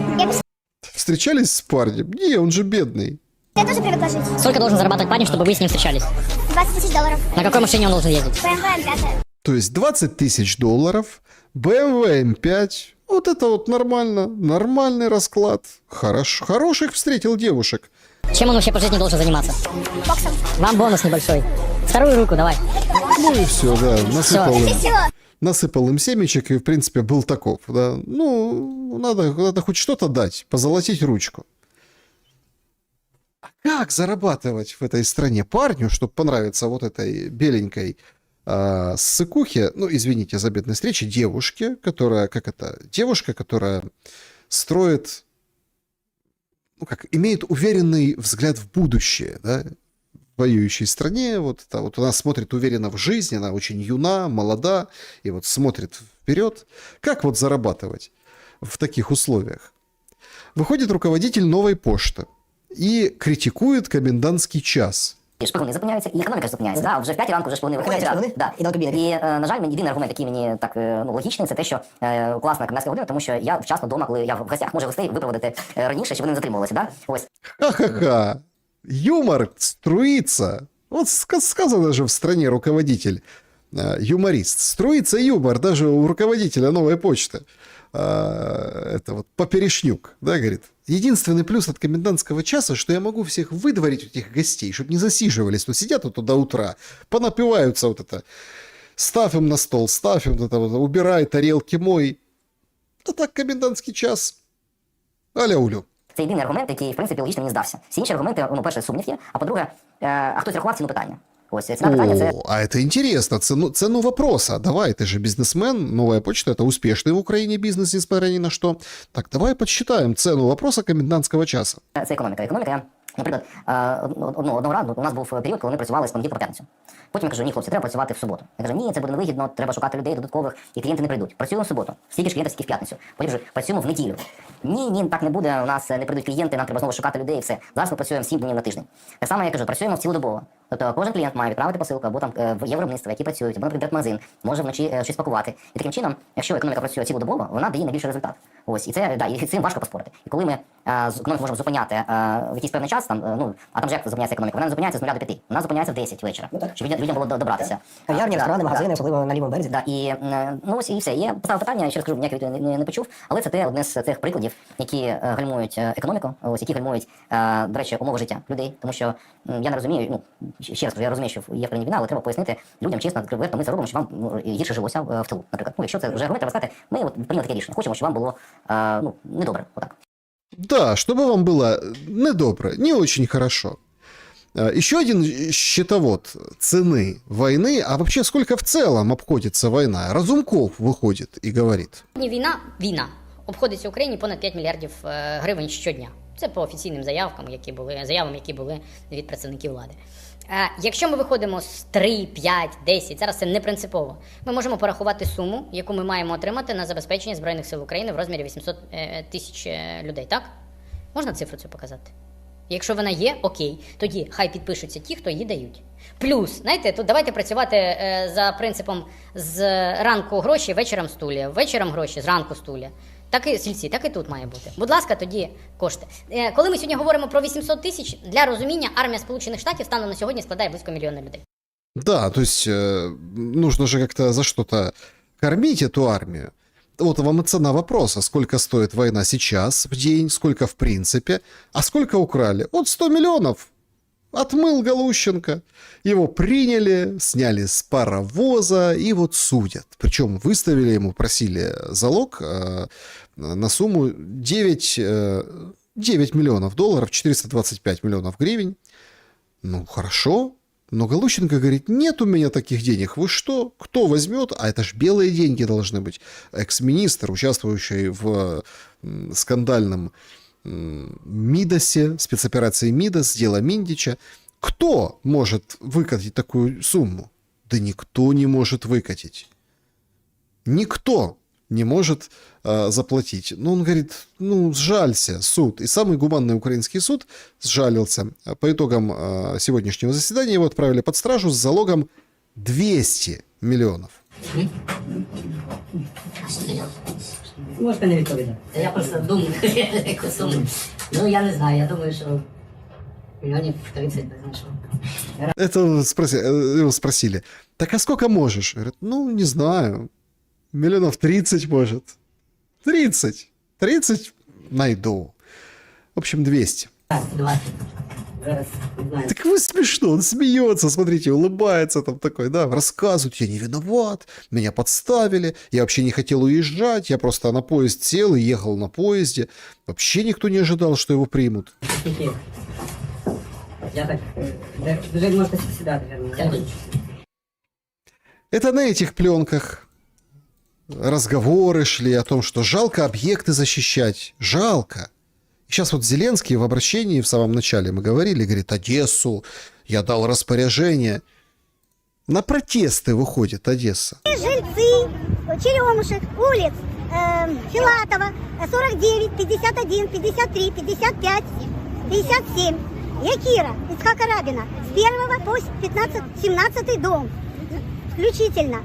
7-е сутки находимся без света, абсолютно, ни на час нам не дали света, в то время, как в других домах уже третий день есть свет и днем, и ночью. У некоторых днем, у некоторых ночью. У нас маленькие дети, у нас пожилые люди. Имейте совесть, дайте нам хотя бы зарядить этот телефон, этот бойлер, этот холодильник, постирать. Ну хотя бы на пару часов. Нельзя издеваться над людьми. Посмотрите, на площади находимся сейчас. Свет есть везде, во всех домах. Можно сэкономить. Только наша ветка одна не подключена. В чем причина, мы хотим знать. Первое. И второе. От бессилия мы вышли на мирный пикет, и сейчас мы будем перекрывать площадь Незалежности. Вы такие же люди, как все. И хотим света. Мы не кроты, мы хотим жить при свете, а не в норах. Мы ж не кроты. Дайте людям свет. Дайте людям свет. Дайте людям свет. Дайте нам свет. Мы не кроты, говорят одесситы на черемушках, и там и частный сектор, и многоквартирные дома. Вы не кроты. Кроты вот те во власти, которые смеются и говорят, слушайте, 30 миллионов. Ну да, вот где-то, 200 заплатят, 200 найдут, вытащат. Никто не сядет, этого Галущенко, экс-министра. А вы без света. Почему? Потому что жалко денег на защиту. Это ж на защиту. Вы что? Нет. Ну вы что? Это Одесса под прямым руководством Зеленского. Смысл таких движений, не знаем, что люди хотят сохранить внимание. Говорят, во все службы звонят, и никто никаких движений. Так что вот такие дела. Вот так они и жили. Что говорил, жили они бедно, тут их обокрали. Одесса, Филатова, Черемушки. Жили они бедно, тут их обокрали. Тут я, конечно, когда зашел на эфир, человек снимал с этой толпы. Крики тут, конечно, были такие жесткие. Я думаю, надо войти, посмотреть на это все движение. Не собирается. Водителя нормальные, адекватные. Вполне. Холодно, конечно. Адекватные водителя. Все разворачиваются, никаких ничего. Мансов. Никаких мансов нет. Ну, мансы были там, не буду это показывать, там тоже были конфликты. Но, тем не менее, видите, люди недовольны. Так а чем вы недовольны? Они говорят, у других есть, а у нас нет. Мы не кроты, мы хотим света.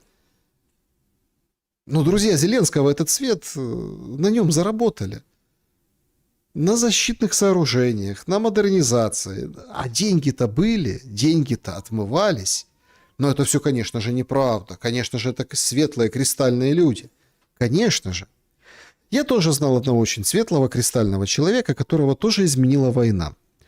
Значит, есть такой, у него бегущий банкир, он там у него лишний вес, он там бегом занимался, он муж ведущий 1+1 утро, да, там завтрак с 1+1, одной из ведущих, на выходных она вела, там до военной, и он пошел с первых дней воевать, пошел со своим сыном, у него взрослый сын, и он этого сына потерял на фронте. Трагедия жуткая, конечно.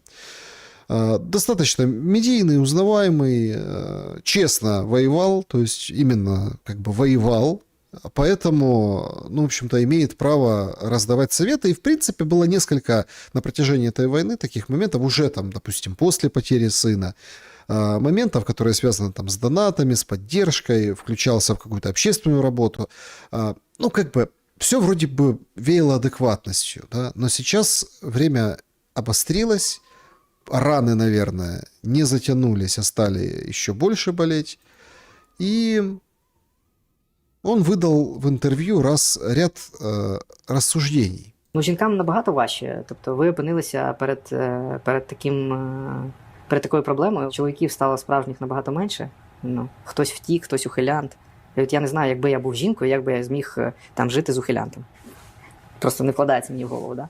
А це ж для багатьох жінок це там суттєва історія. Хто буде батьком твоїх дітей? Хто він, що він думав, що у нього в голові було, як він ховався від армії. У мене немає питань. Смотрите, как заулыбалась ведущая. Слушайте, такая тема, так всем близка. Представляешь, твой мужчина уклонист. Причем была попытка, но она такая как бы кволенькая была, потому что все же считают, уклонист, ты что? Всем очень жаль людей. Жаль, потому что война — это потери. Потери самых родных, самых близких. Вот он потерял сына, другие потеряли мужа. Да, там. И, конечно, ты не споришь на эти темы. но была робкая попытка там даже флешмоб запустить о том, что, ну, извините, но как бы, а мой живой, вот такие были там рифмованные вещи. Ну, в смысле, как ты будешь жить с ухилянтом, а с кем жить?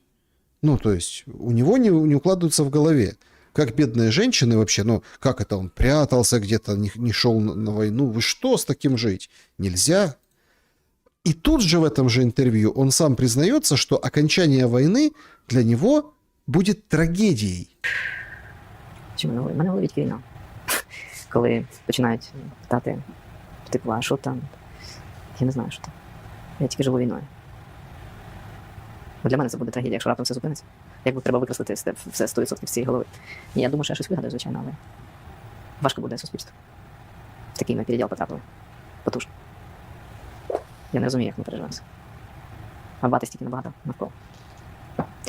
Он не понимает, как мы это переживем, и окончание войны действительно будет личной трагедией. Можно свихнуться, когда война закончится, вот таким, как он, перебившим личную драму, личное горе. А тут, представляете, это будет серьезный большой стресс. А пока война, можно же задвигать то, что тебя изнутри подбодрит. Ну, например, что-нибудь про язык. Як я до цього ставлю? Я погано для цього ставлюсь. Я завжди кажу, от, коли закінчиться війна, коли ви перестанете розмовляти російською мовою. Когда остановится война? Тогда, когда вы перестанете говорить на русском языке. Та не може бути. Ну я кажу серйозно, от це чесно. От як тільки ви перепинете говорити, от думати російською мовою, війна одразу закінчиться. Вы должны перестать не просто говорить, а думать по-русски, и война закончится. Представляете?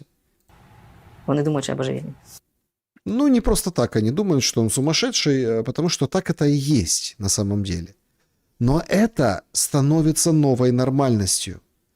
Значит, мы видим, да, отвоевавшего сына потерявшего, потому что вместе с ним воевал Анистрата, который говорит, что вот, перестань говорить по-русски, война закончится. Ну так мы видим министра образования Лесового, тоже такого же с передовой, с фронта. Вытащили его, нарядили в костюм, поставили образованием рулить. Он вообще говорит, что те, кто не видит прямой связи между российскими ракетами и русским языком, ну, тоже какие-то неполноценные. Якщо у людей не корелюється прильот ракети з російською мовою, то в неї є певні проблеми з причинно-наслідковими зв'язками. І це питання освіти. І це питання освіти дорослих в тому числі. І це питання освіти тих самих освітян. І це питання відповідальності тих самих директорів шкіл. І це питання відповідальності тих самих органів місцевого самоврядування, яких цих директорів шкіл призначають. І це питання. То есть, поняли? Янина Соколова, конечно, внимательно слушает. Ей же интересно, кто ответственный. Окей, смотрите, по поводу языка, ну, это такая старая тема. Понятно, что это все чушь, и можно этого Оксана Лесового крыть последними словами. Вы спросите, зачем я вам его показываю? Он сейчас нам говорит об, распределении ответственности. Короче, виноваты все. Виноваты все в том, что у людей нет связи между русским языком и русской ракетой. И он сейчас просто перечисляет. Это очень ценная информация. Это практически свидетельские показания. Питання відповідальності громадян за те, які органи місцевого самоврядування вони обирають. Сьогодні ми обурюємося тому, що у нас російськомовний директор, так, або російськомовний колектив в закладі освіти, але ми не проводимо паралель між тим, кого ми обираємо в органи місцевого самоврядування і кого вони призначають відповідно. І це теж проблема з причинно-наслідковими зв'язками. То есть проблема с причинно-следственными связями. Понимаете? Смотрите, нам забросили удочку лжи, а потом эту ложь пытаются конструктивно оправдать и говорят, вы не тех выбрали.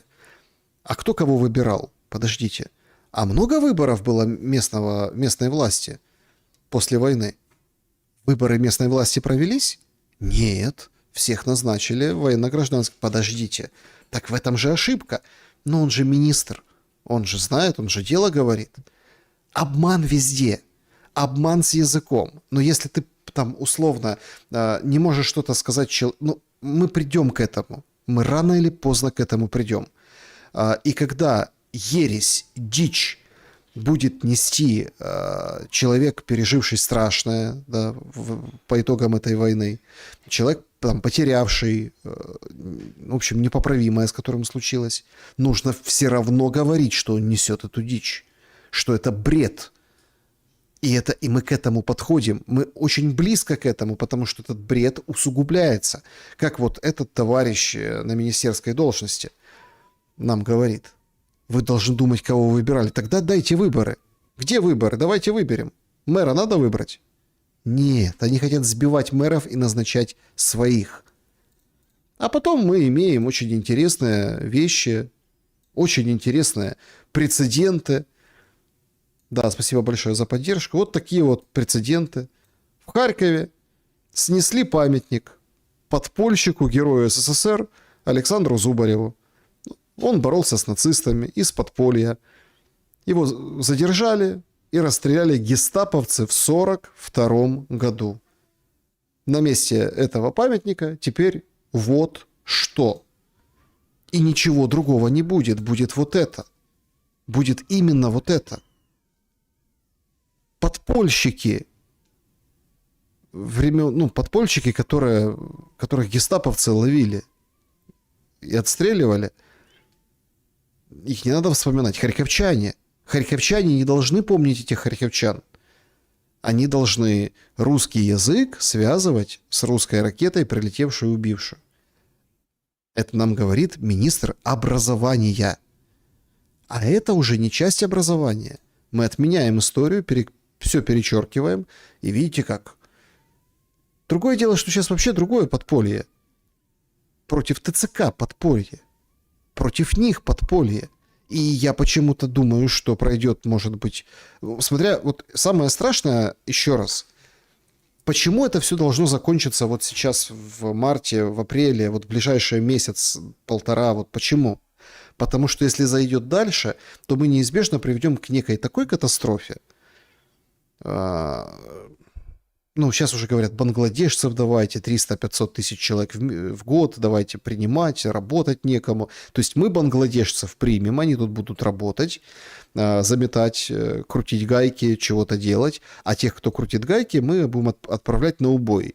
То есть ты умрешь, но бангладешец будет жить и работать на твоем месте. То есть вот такая философия. И если по итогам этой войны не случится какого-то ужаса или резкой вот этой смены, которая все поменяет, то мы вполне себе увидим памятники подпольщикам ТЦК. Это вполне себе в этой конъюнктуре того, куда ведет Зеленский. Мы увидим другие вещи. Мы увидим, как этот маятник быстро прилетит в другую сторону. Харьков, там, где памятник подпольщику времен Великой Отечественной снесли. Бегут за мужиком. Бегут за мужиком. Оранжевый бусик. Сильный оранжевый, не галстук, а бусик. Это пиздец. Это да. Значит, а как по-другому?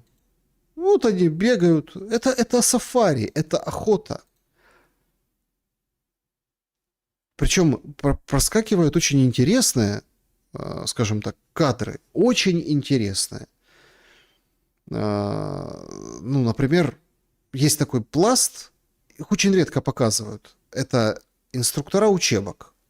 Те, которых вот они поймали в бус, да, и вот привезли. И там учебка. И они делятся своим опытом. Один, я помню, недавно очень нашумевшее интервью, казахский инструктор. Он говорит, я вот всю силу, там, вот все свои знания передавал, а потом посмотрел, как все устроено, сказал, не, ребята, не-не-не, я пошел, извините. Он казах, ему можно. А вот украинский инструктор говорит. Чи можна здохнути під час візо? Да. Мабуть, здохнути прямо померти. Да? Це залежить, дивись. Значит, инструктор пришел на подкаст и такой вопрос читает с телефона. Это же модно вот это вот читать с телефона, типа, как дуть. Как дуть. Вот так. Можно ли сдохнуть во время физической, отработки, в общем, упражнений физических? Попадаю я в учебку сержантську, да? І в мене 3 дня практики. Мені дають взвод 30 чоловік, 29 чоловік 50+, Один із них 49 був років, а то всі 50+. Відсотків 15-20 із них єлі ходили. Я не говорю вже там про щось бігать, там ще щось. Вони єлі ходили просто. Один із них був, коротше, в нього легені, щось якусь частину легень йому ампутували. Ампутировали без легкого человека. Без легкого. Конечно, он сдохнет на физической подготовке. В прямом смысле слова. То есть истории вот этих инструкторов, куда попадают отловленные мужики, это же отдельная прям страница вот в этой белой книге, будущей белой книге.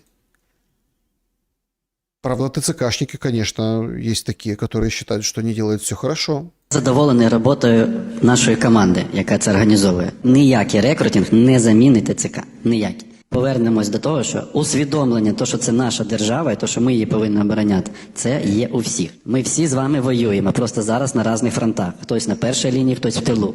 Всім важко.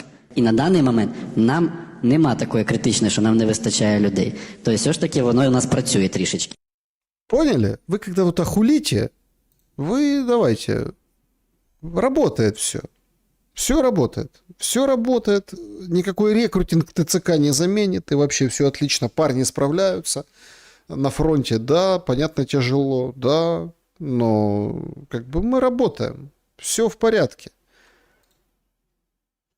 Недавно оставшийся без брони, не знаю, есть ли новое, откровениями начал поражать, ну, в общем, не знаю, наверное, сейчас работает на офис президента без брони. Вообще-то особый, представляете, не иметь брони и продолжать работать на офис президента. Речь идет о Петрове, сотруднике кладбища, которого там еще и преследуют уголовно. Тут же смотрите, какая схема.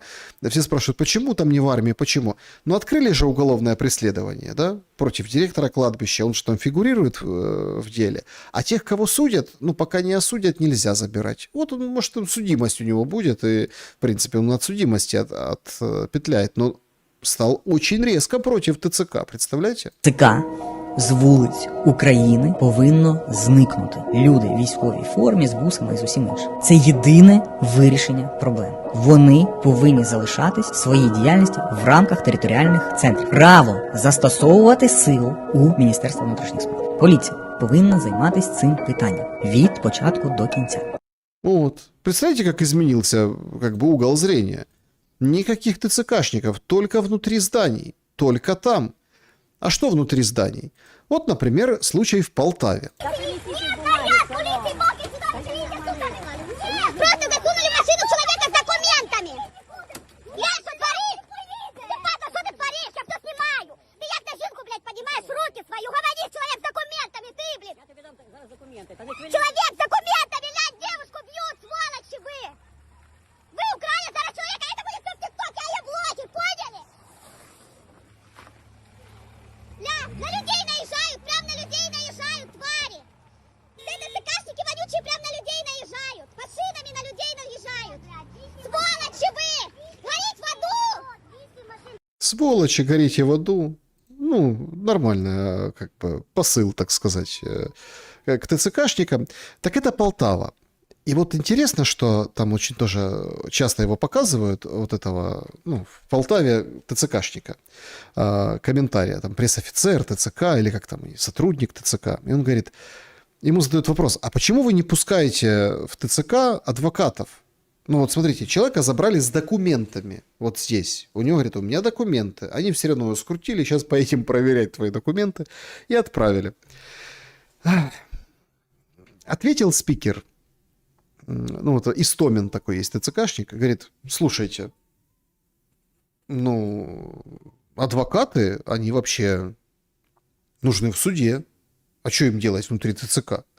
Ответ настолько поразил своей тупостью солдатской, такой, ну, прям прямолинейностью, откровенным идиотизмом, что как так послушаешь, ну да, действительно, зачем человеку внутри ТЦК адвокат? На суд пусть приезжает. Божий суд пусть приезжает, когда этого человека уже не будет, у него порвут его документы, которые у него есть, напишут новые, отправят вот к такому товарищу в учебке, ну и все будет нормально. Ну, вот так вот. Вот такая история. Причем интересно, что только что там в Полтаве наезжает на людей. Ну, это все вполне себе. Тернополь. Вообще женщины ногу переехали. Я сняла на видео это все.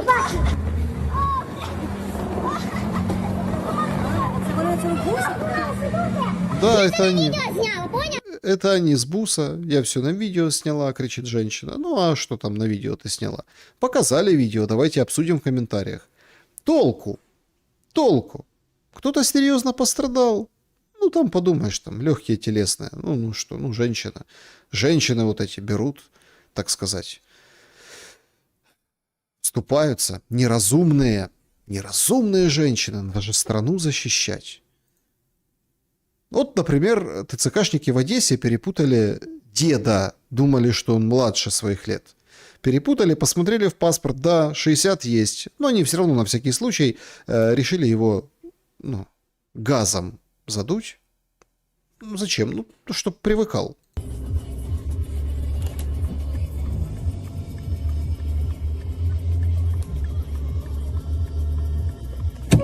Ну, еще пшикнули. Там мужик не выдержал, начал сигналить.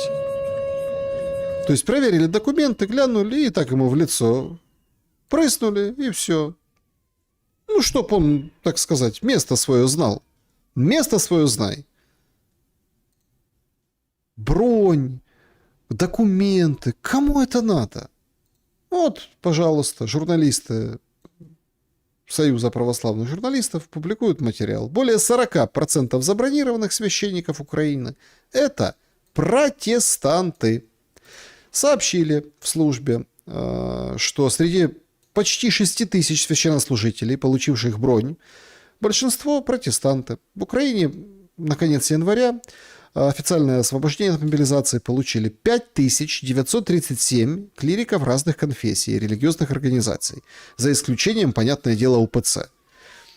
Из них более 40% протестанты, такие данные публикует сайт NGL Media со ссылкой на ответ самой службы по этнополитике по состоянию. Вот такое число священников, в том числе 4412 священнослужителей, являющихся руководителями религиозных организаций, то есть начальники, 1500 священнослужителей, которые просто работают в религиозных организациях на условиях трудового договора. Ну и более 40% протестанты, представители других конфессий меньшая доля. Ну вот, например, православных, за исключением УПЦ, 28%, греко-католиков 22%, 40% протестантов. Это никак не бьется с количеством верующих. Никак не бьется. Это бьется с предпочтениями и политической конъюнктурой, чтобы понравиться там, за бугром. Вот и все. Вот и все. Православная страна? Нет. Протестантская страна Украина. Судя по этому распределению брони. Но об отношении, я не знаю, как будут отмаливать грехи эти ТЦКшники, потому что, или как, не знаю, сколько нужно выпить тонн святой воды каждому, чтобы смыть, пропустить через, отмолить, не знаю, столько негатива, столько ненависти. Житомирская область. Я зараз не надо. Я Нікого не протокол складаємо. Нікого не трогайте. Нікого не трогайте. Нікого не трогайте. Нікого не трогайте. Ось так от таке робиться. Глибочиться. Отаке зараз робиться. То есть мужик ему говорит, да, я позвоню, дай мне позвоню, тоже там документы, ну подожди. Що всі в сторону. Отак от спілкуються. Отак от спілкуються. Отак от спілкуються, товкають. Всім все рівно. Я ще раз кажу, це неправомірний. Де протокол ваш? Де санкції? Де статут? Нам його перше треба доставити, а потім... Я знаю ваш. То есть где протокол ваш, где там санкции? Да нам надо его сначала доставить, а потом все будет, и протокол, и санкции. Доставити. Но интересно, что было дальше. Он там пытается кому-то звонить, они что-то слышат, он там чего-то кому-то объясняет, видимо, просит какой-то помощи, они понимают, что это плохо, что сейчас еще помощь, когда придет, начинают его дальше забирать, телефон, и, собственно, сажают его в бус. Ребята, можете робити чи ні? Отак от. Зробіть. Що питань? Я ж показав. Ви здорові, ви не хочете туди? Ви хто? Знаю. Ви не тикайте. Вона чоловік пішов, забрали, що інвалід? Савіцького Вадима знаєш? Савіцького Вадима. Знаєш, спитаєш, разом з ним був. Хорошо, спитаю.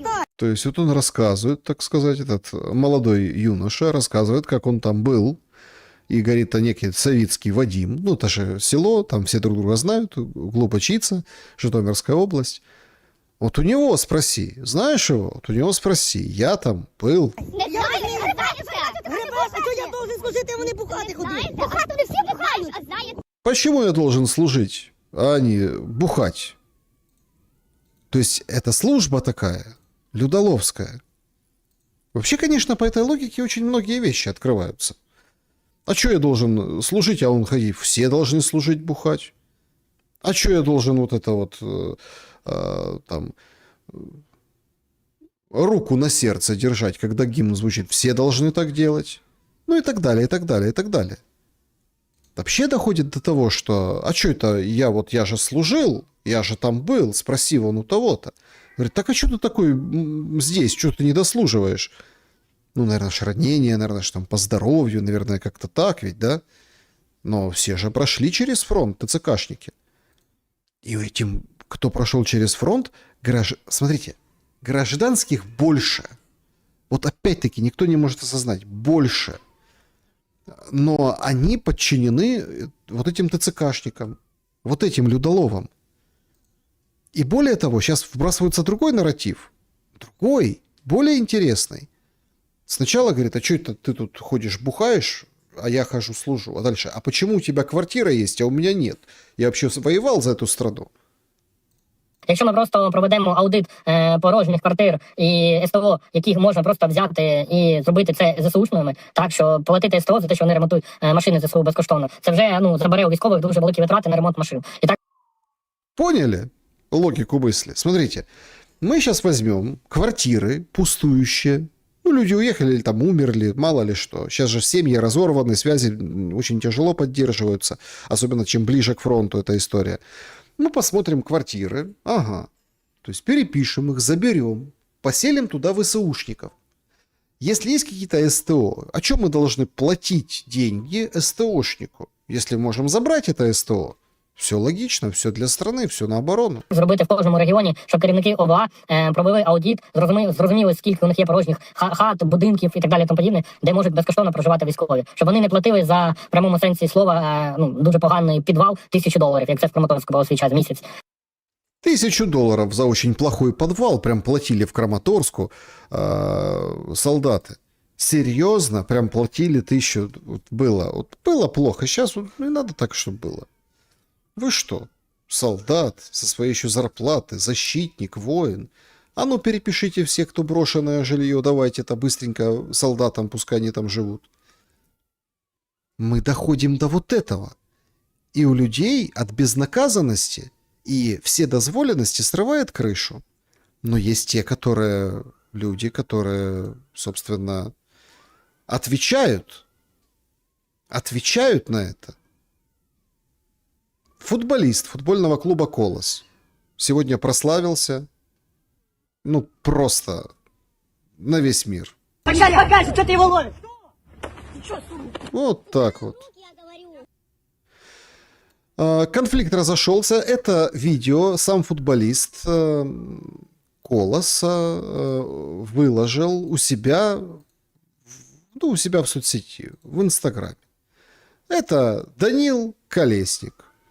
Значит, такой 1,90 м ростом, да, он 2001 года рождения, на секундочку, да, вот его карточка в этом футбольном клубе. Позже было опубликовано полное видео, значит, пикантности ситуации добавляет, скажем так, номер на машине номер на машине полицейских.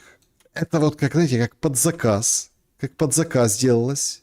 Для всех, кто понимает, он поймет, что это за номер. Ну, так сложилось. Это, наверное, совпадение или случайность. И попались особо борзые, так сказать, товарищи, которые пытались упаковать мужчину, у которого 3 детей. Собственно, за что этот ТЦКшник и получил. Да?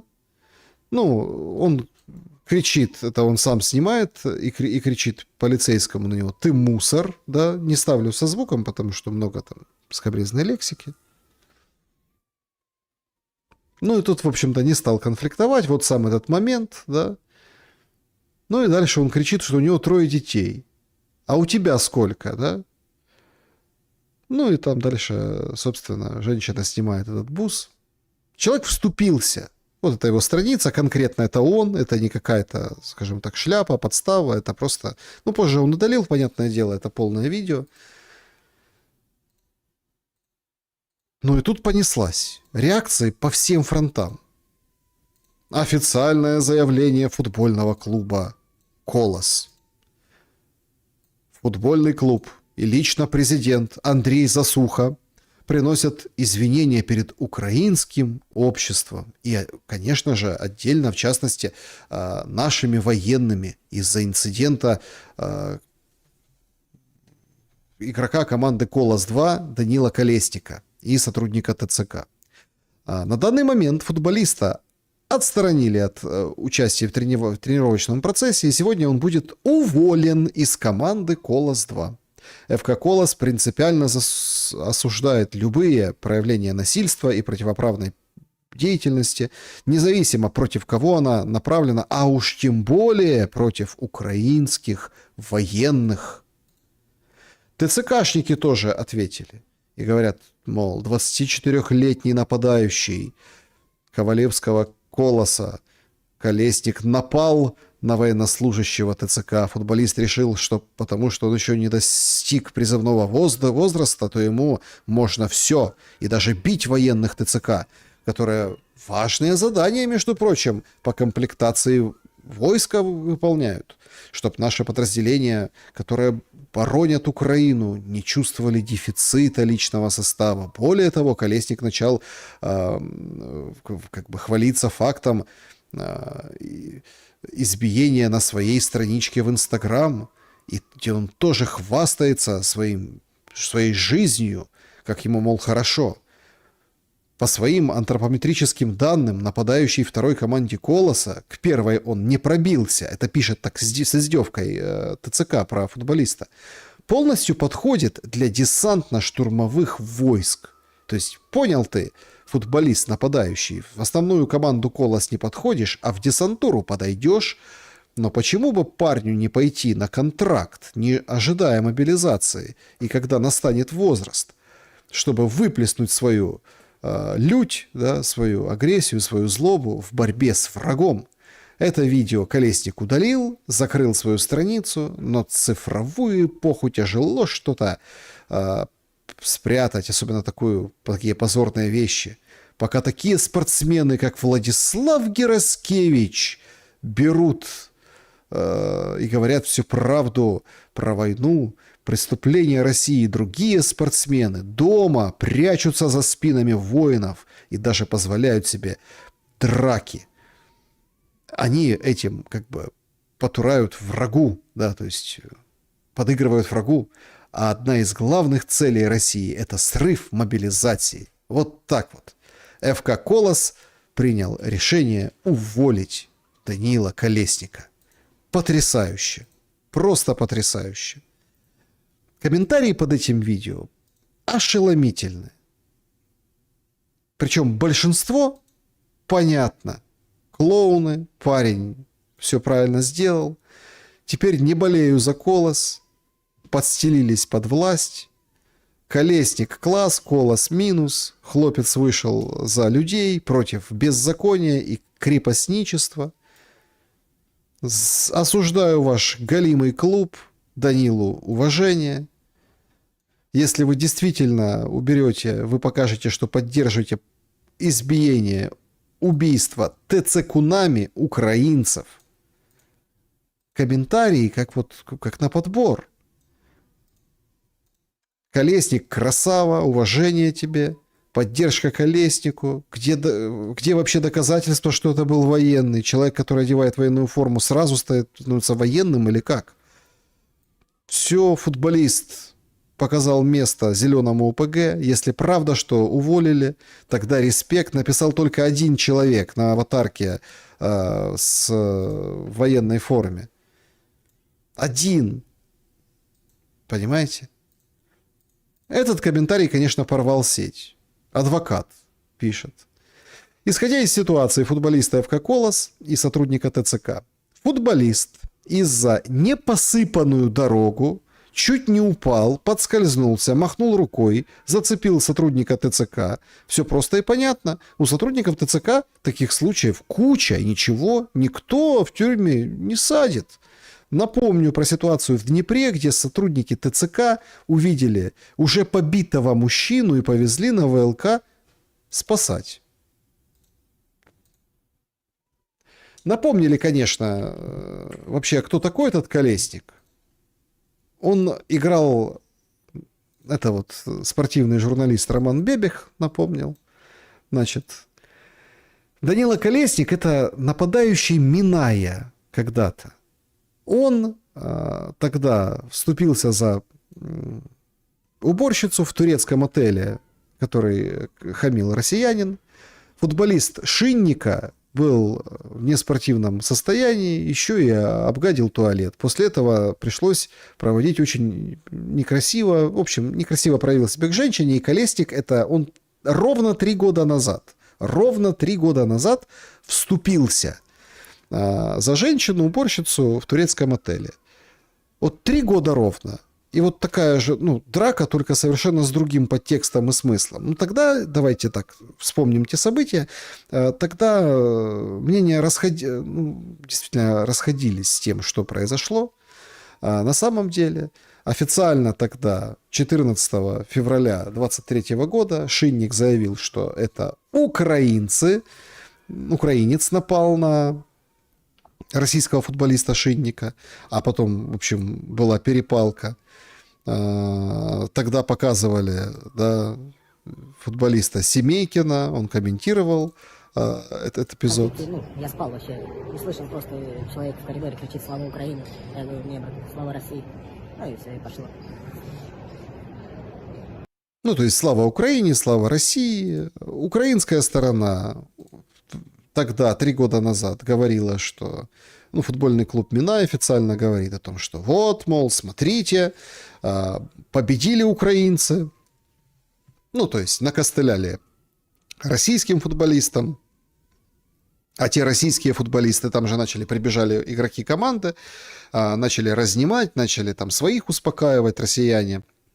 А потом еще поссорились между собой, типа, ага, вот вы там заступаетесь или там разнимаете, это означает, что вы за украинцев, и давай с ними конфликтовать. В общем, вот такую историю рассказал тогда украинский клуб. Но сам факт вот этой взрывной мощи, тогда на 3 года младше был, понятное дело, и сам Колесник, и события того периода в Турции в отеле на сборах были тогда очень громкие, да, там ломали сайт Минаю, в общем, ужас, что было тогда. Но я к чему это говорю? К тому, что вот совсем не очевидно, да, там, кто прав, кто виноват. Вот тогда. И сейчас эту неочевидность пытаются привнести сюда. Более того, ТЦКшники издеваются над Колесником и приводят ему в пример кого? Гераскевича, о котором картины пишут со святым шлемом достоинства. Художник, который Майдан изобразил за $350, написал эту картину. Смотрите, как красиво. Смотрите, как прекрасно. А самый богатый человек Украины, ключевой олигарх, причем разместили платно по всем проукраинским группам эту новость. Уважение и гордость. Ахметов передал 10 миллионов олимпийцу Гераскевичу.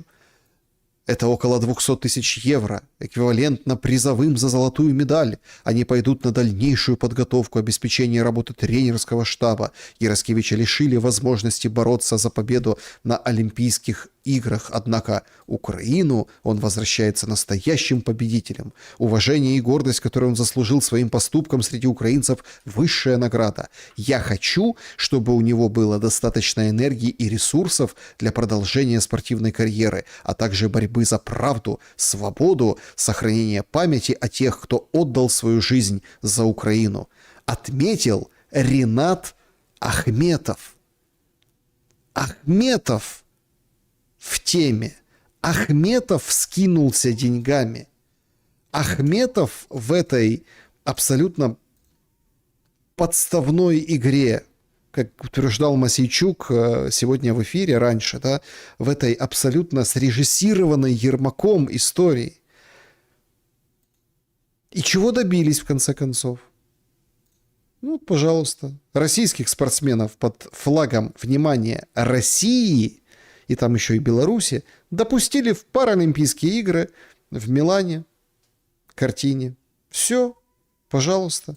И теперь, получается, эти 10 миллионов он дает не на спорт Гераскевичу, не на спорт, ни в коем случае. Он дает их на борьбу с флагом России и Беларуси и с Международным Олимпийским комитетом. Потому что сказал Гераскевич? Я не остановлюсь, я буду продолжать бороться и ходить с этим шлемом среди паралимпийцев. Ну, людей с инвалидностью, да, которые занимаются спортом, несмотря на свои приобретенные или врожденные какие-то, ну, скажем так, особенности, они все равно превозмогают себя, и все равно они в дух олимпизма сеют.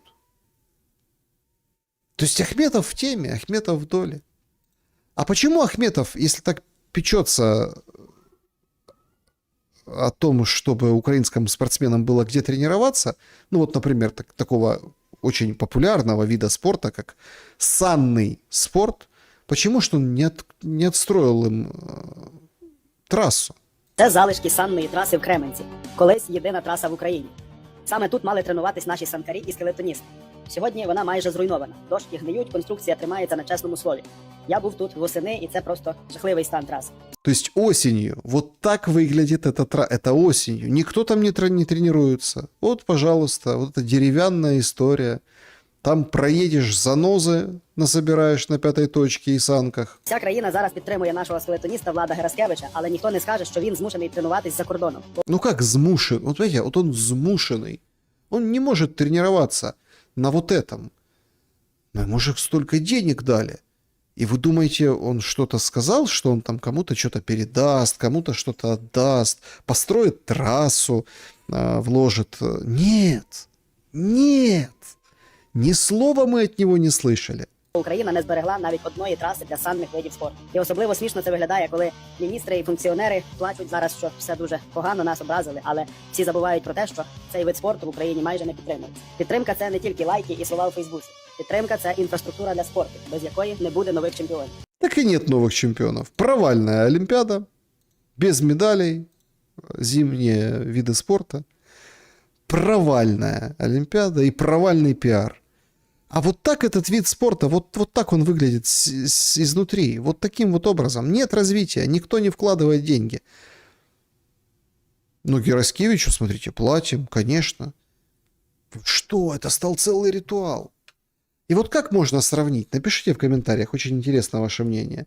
Вот этого футболиста, молодого, горячего, драчуна, который там за справедливость, который вот там 3 года назад там помахался с футболистами российскими, тогда еще на фоне вот этого всего, да, пожарища. Вот он, футболист, помахался с российскими спортсменами, ну, своими, да, как бы, своими же футболистами, да, своими же. А через 3 года он бьет в лицо ТЦКшника. Вот ж какой путь мы прошли за это время? Идеологический еще. Вот какой? Если раньше Да, вот не пускали под российским флагом, а сейчас выходят все больше и больше спортивных функционеров и говорят, так это все, это не помогло ничему, это бессмысленно. Наоборот, надо, чтобы все выходили, и спорт все равно так или иначе объединял. Руки надо пожимать, это часть правил. Эти правила придуманы не просто так. Но вместо того, чтобы дать там секцию из детишек набрать, чтобы этим санным спортом занимались, да, или там трассу эту отстроить, не бог весь какие деньги. Мы платим тому 10 миллионов, тому там миллион собрали, там еще, это тебе. А он говорит, я буду продолжать бороться, ездить со шлемом по тусовкам, симпозиумам и делать скорбное лицо. Фотографироваться с Каспаровым, с Пинчуком. Все олигархи сразу смотрите, потому что это проект. Потому что это задача, центральный сигнал было это поддержать, чтобы прогремело на весь мир. И все помогли этому прогреметь на весь мир. Но среди нормальных людей Колесник с духом, с яйцами, он пострадал, незаконно пострадал. Он ничего не сделал такого, что, в общем, команда Колос его выгоняет. Он не нарушил никакие правила футбольного клуба, он заступился за человека, которого спаковали, у которого 3 детей. Спаковали нагло, дерзко, как, в принципе, и действует ТЦК. Еще один яркий эпизод. Я, если честно, сначала думал, давать его в шум, не давать, но, видимо, нужно. Потому что работают вот по всем сферам вот таким же макаром. По всем. Работают на то, чтобы абсолютно забить баки. Запускают очень интересные вещи. И отбивают веру и, конечно же, славят Зеленского. Я сначала не понял, откуда вдруг, да, на разных там офисных каналах появляется, внимание, без каких-то вообще объяснений, что это, некое обращение, опровержение от журналистки когда-то там телеканалов совершенно разных, не будем вспоминать каких. Последнее место работы, я так понимаю, телеканал «Рада», потом «Марафон», в общем, потом это все как бы ушло в блогерскую деятельность. Вот Татьяна Гончарова, она прям раскручивается, точнее не она сама, а тот посыл, который он несет, и международный, и такой очень інтригуючий. В своїх соціальних мережах і на YouTube-каналі я періодично піднімаю тему інформаційної гігієни. І нещодавно зачепила її в розмові з легендарним азовцем, його позивний Алий Максим Ємельяненко. І він сказав таку чудову фразу. Нам дають інформацію. Ми програли інформаційну війну. Він каже про більшість населення України, яке лайкає замовні публікації, проплачені Росією. Значит, смотрите, это преамбула. Значит, в преамбуле что? Она взяла интервью легендарного азовца.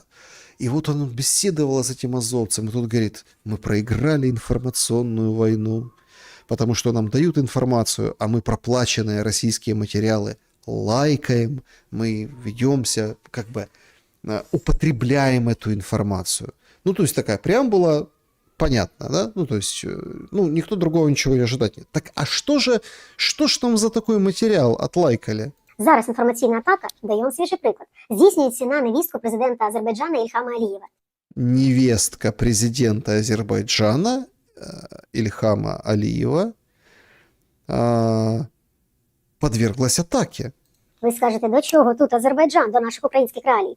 А до того, що в Мюнхені буквально нещодавно наш президент тис руку президенту Азербайджану. Це політика, одна сторона. А друга сторона зараз виринають, коли зміцнюється дружба між Азербайджаном і Україною, статті на тему невістки Ільхама Алієва, дружини його сина Гейдара Алієва, який має чудову бізнес-освіту, і українки. Одні кажуть, яка це чудова історія, а інша частина просто лайкає ці замовні публікації. У мене виникає питання. Ви хіба реально не розумієте, що кожен ваш лайк такий проплачує Росія? То есть, смотрите, мы так вот дружим.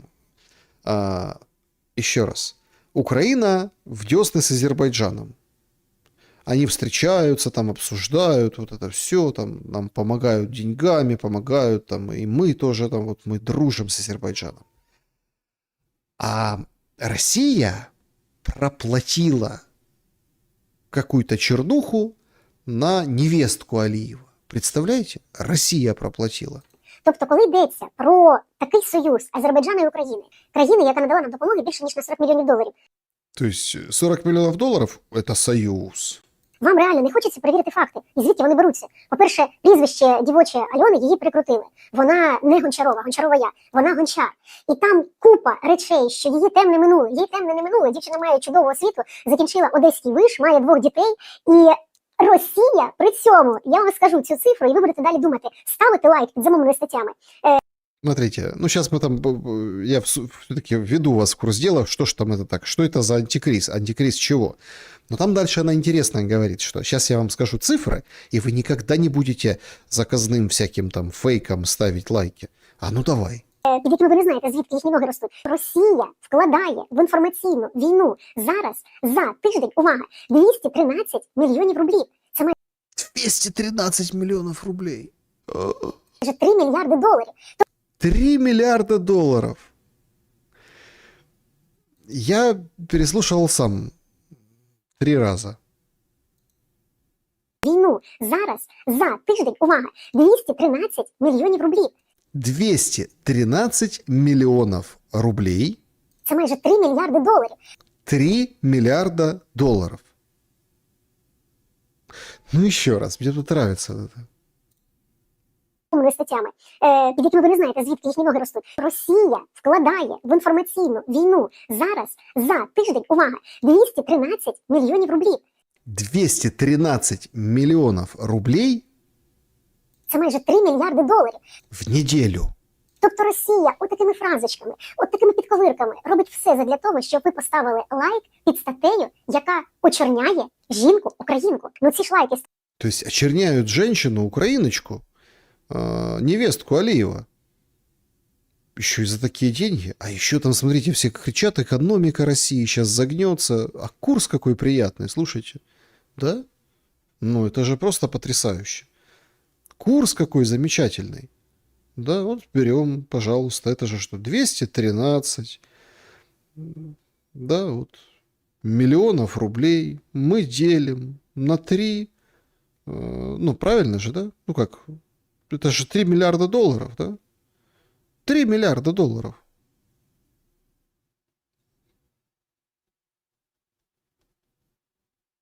Ну, отлично, да, 7 центов 1 рубль. Ну, так, это же прекрасно. Ставлять на дітки, яким по 3 роки, які не розуміють, що там написано. А якщо я вам додам ще цифру, що Росія на цей рік, на 26-й, витрати проти України збільшила на 54%. Слушайте, так это старые цифры были. И курс старый. А сейчас 3 миллиарда долларов в неделю. А сейчас еще плюс 50%. Наступного разу вам реально захочеться бути тими дурниками, які підігрівають війну проти своїх же українок. Шановні, проти нас зараз стоїть велика країна. Давайте кожну українку, кожну жінку підтримувати в її щасті, в її поступі. Підтримувати її, коли її намагаються облити брудом. І не лайкати ті пости і ті видання, які вам просто дали. Те, з чого я починала, як сказав азовець Алві. Просто дали вам цю інформацію, а ви її схавали. Да, вы схавали. Надо, не знаешь, как бы продвигать и упаковывать контент или то, о чем попросили сказать, то в начале и в конце азовца вспомни и говори о том, что обязательно легендарного азовца, и обязательно говори, что, в общем-то, украинку очернили, она же прекрасная, она же замечательная. В чем вообще вопрос, да? В чем дело? Ряд изданий, ну, они там совершенно разные, эти издания, не будем их публиковать, и там разные публикации вышли, прям материалы, статьи. Ну, в общем, тайный брак в клане президента Азербайджана. Зачем семье Алиева украинка с темным прошлым? Алена Гончарова-Алиева, но она Гончар, как Алиева, то есть ошиблись на фоне болезни наследника. Исключительно такая таблоидная история в стиле, там, не знаю, пусть говорят, НТВ и ТСН вражая, вот это вот все эти вещи. Значит, что публикуется, да? Ну, то есть то, что важно, да? То есть статья, она примерно пересказана одинаково, у многих какие-то части есть, длиннющая. Была закрытая свадьба президента Алиева и уроженки Одессы Алены Гончар с самого начала сопровождалась многочисленными слухами. Ну, то есть, даже построено все так, что это, ну, давайте откровенно говорить, ну, это таблоидная, желтушная история. Слухи. Несмотря на то, что с момента церемонии прошло время, новые детали этого всплывают только сейчас. Празднование состоялось в азербайджанского президента в Загульбе, в 40 километрах от Баку. Свадьбу провели в узком кругу, без публичности, фотографий, медийного ажиотажа. Позже вылилось одно фото, на которое молодожены стоят спиной к фотографу. В госсми события фактически проигнорировали. Официальное подтверждение прозвучало только от матери жениха, первого вице-президента Мехрибан Алиевой. Она кратко сообщила о женитьбе сына.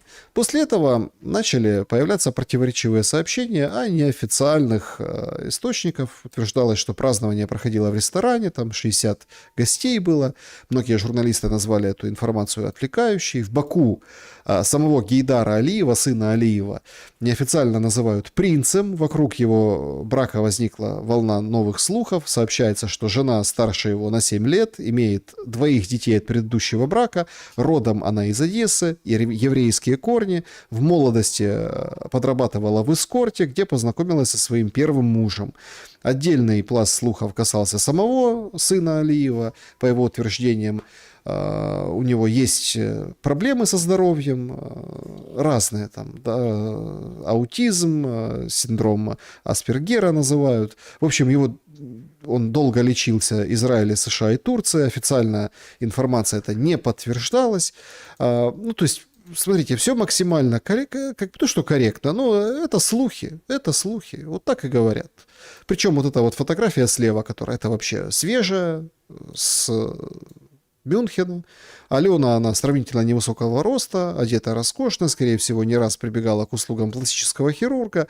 Азербайджанские оппозиционные журналисты Мехман Гусейнов и другие выяснили, что она по происхождению из Одессы, другой брак, в молодости подрабатывала в эскорте, там встретила отца, я так понимаю, этих детей. В общем, так это на самом деле никто не утверждает, но, в общем, предлагают читателям посудить самим. Интересно, что из подробностей, опять-таки, подробностей, домыслов, вот эта украинка, она старается активно найти с матерью и вице-президентом Азербайджана Мехрибан общий язык, подражает в жестах, внешности. Многие говорят из окружения, что перед нами молодая Мехрибан.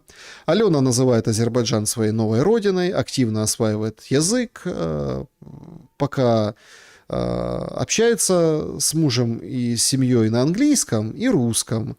В декабре 2025 года стала автором-руководителем программы там «Азербайджанский язык» и помогает изучать иностранцам этот язык. Ну, собственно, чем сама занимается, тем и помогает. Ну и там, что еще очень интересно об этой украинке, которая там при дворе Алиева. Официальное прошлое Алены до 22 года скрыто густой пеленой тайны.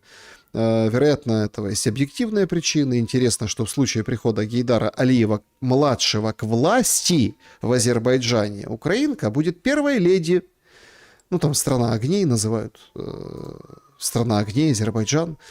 А если еще и займет должность вице-премьера государства, как нынешняя первая леди Мехрибан, то вполне может однажды претендовать на то, чтобы руководить Азербайджаном.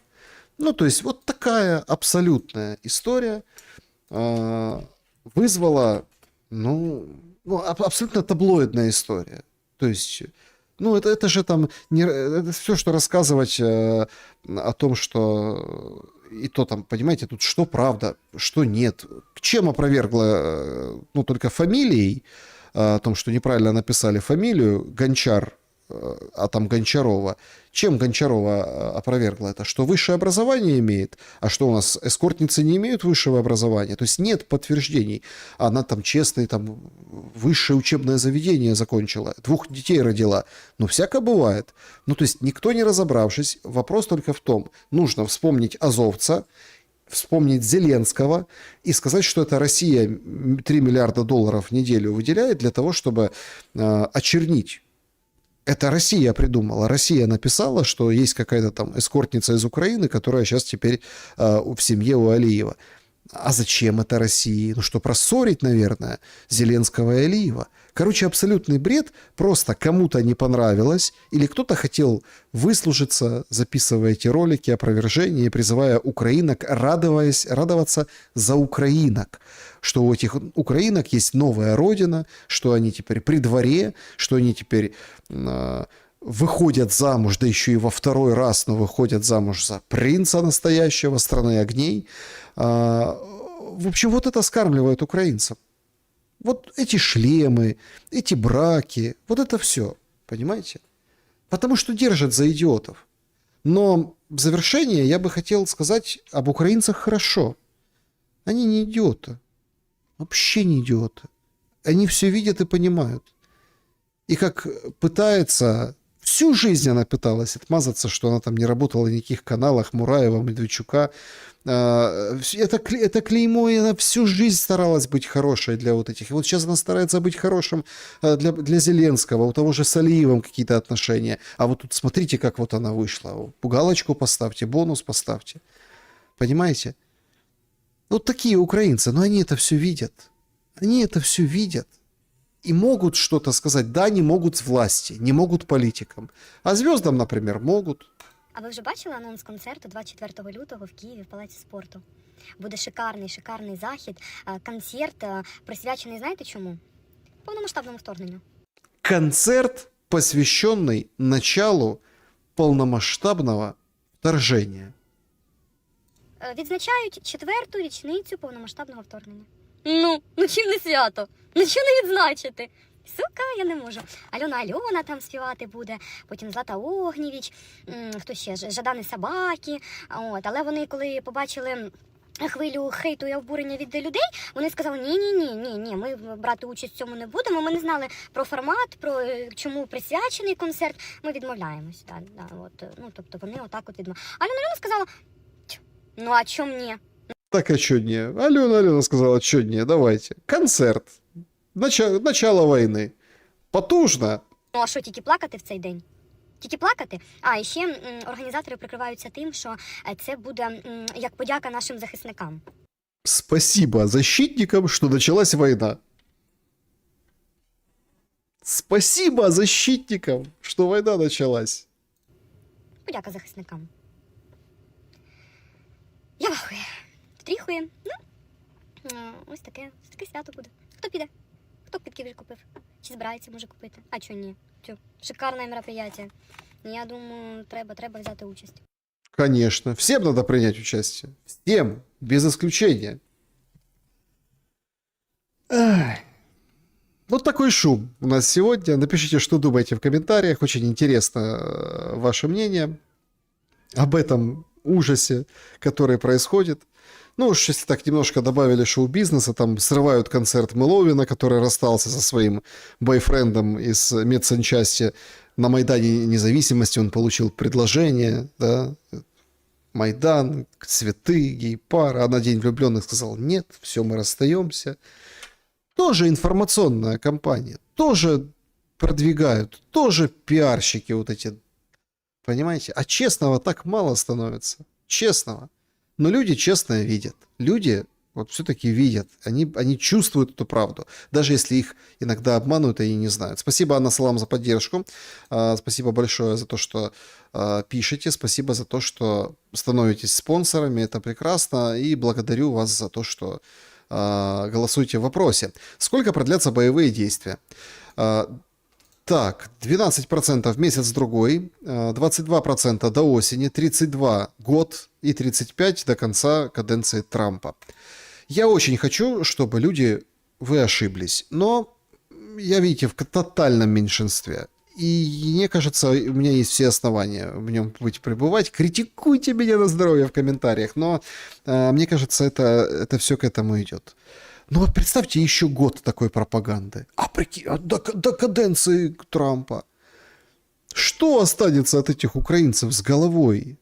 С с вообще менталкой, с культурой, с языком, с шоу-бизнесом, с журналистами, с публикациями.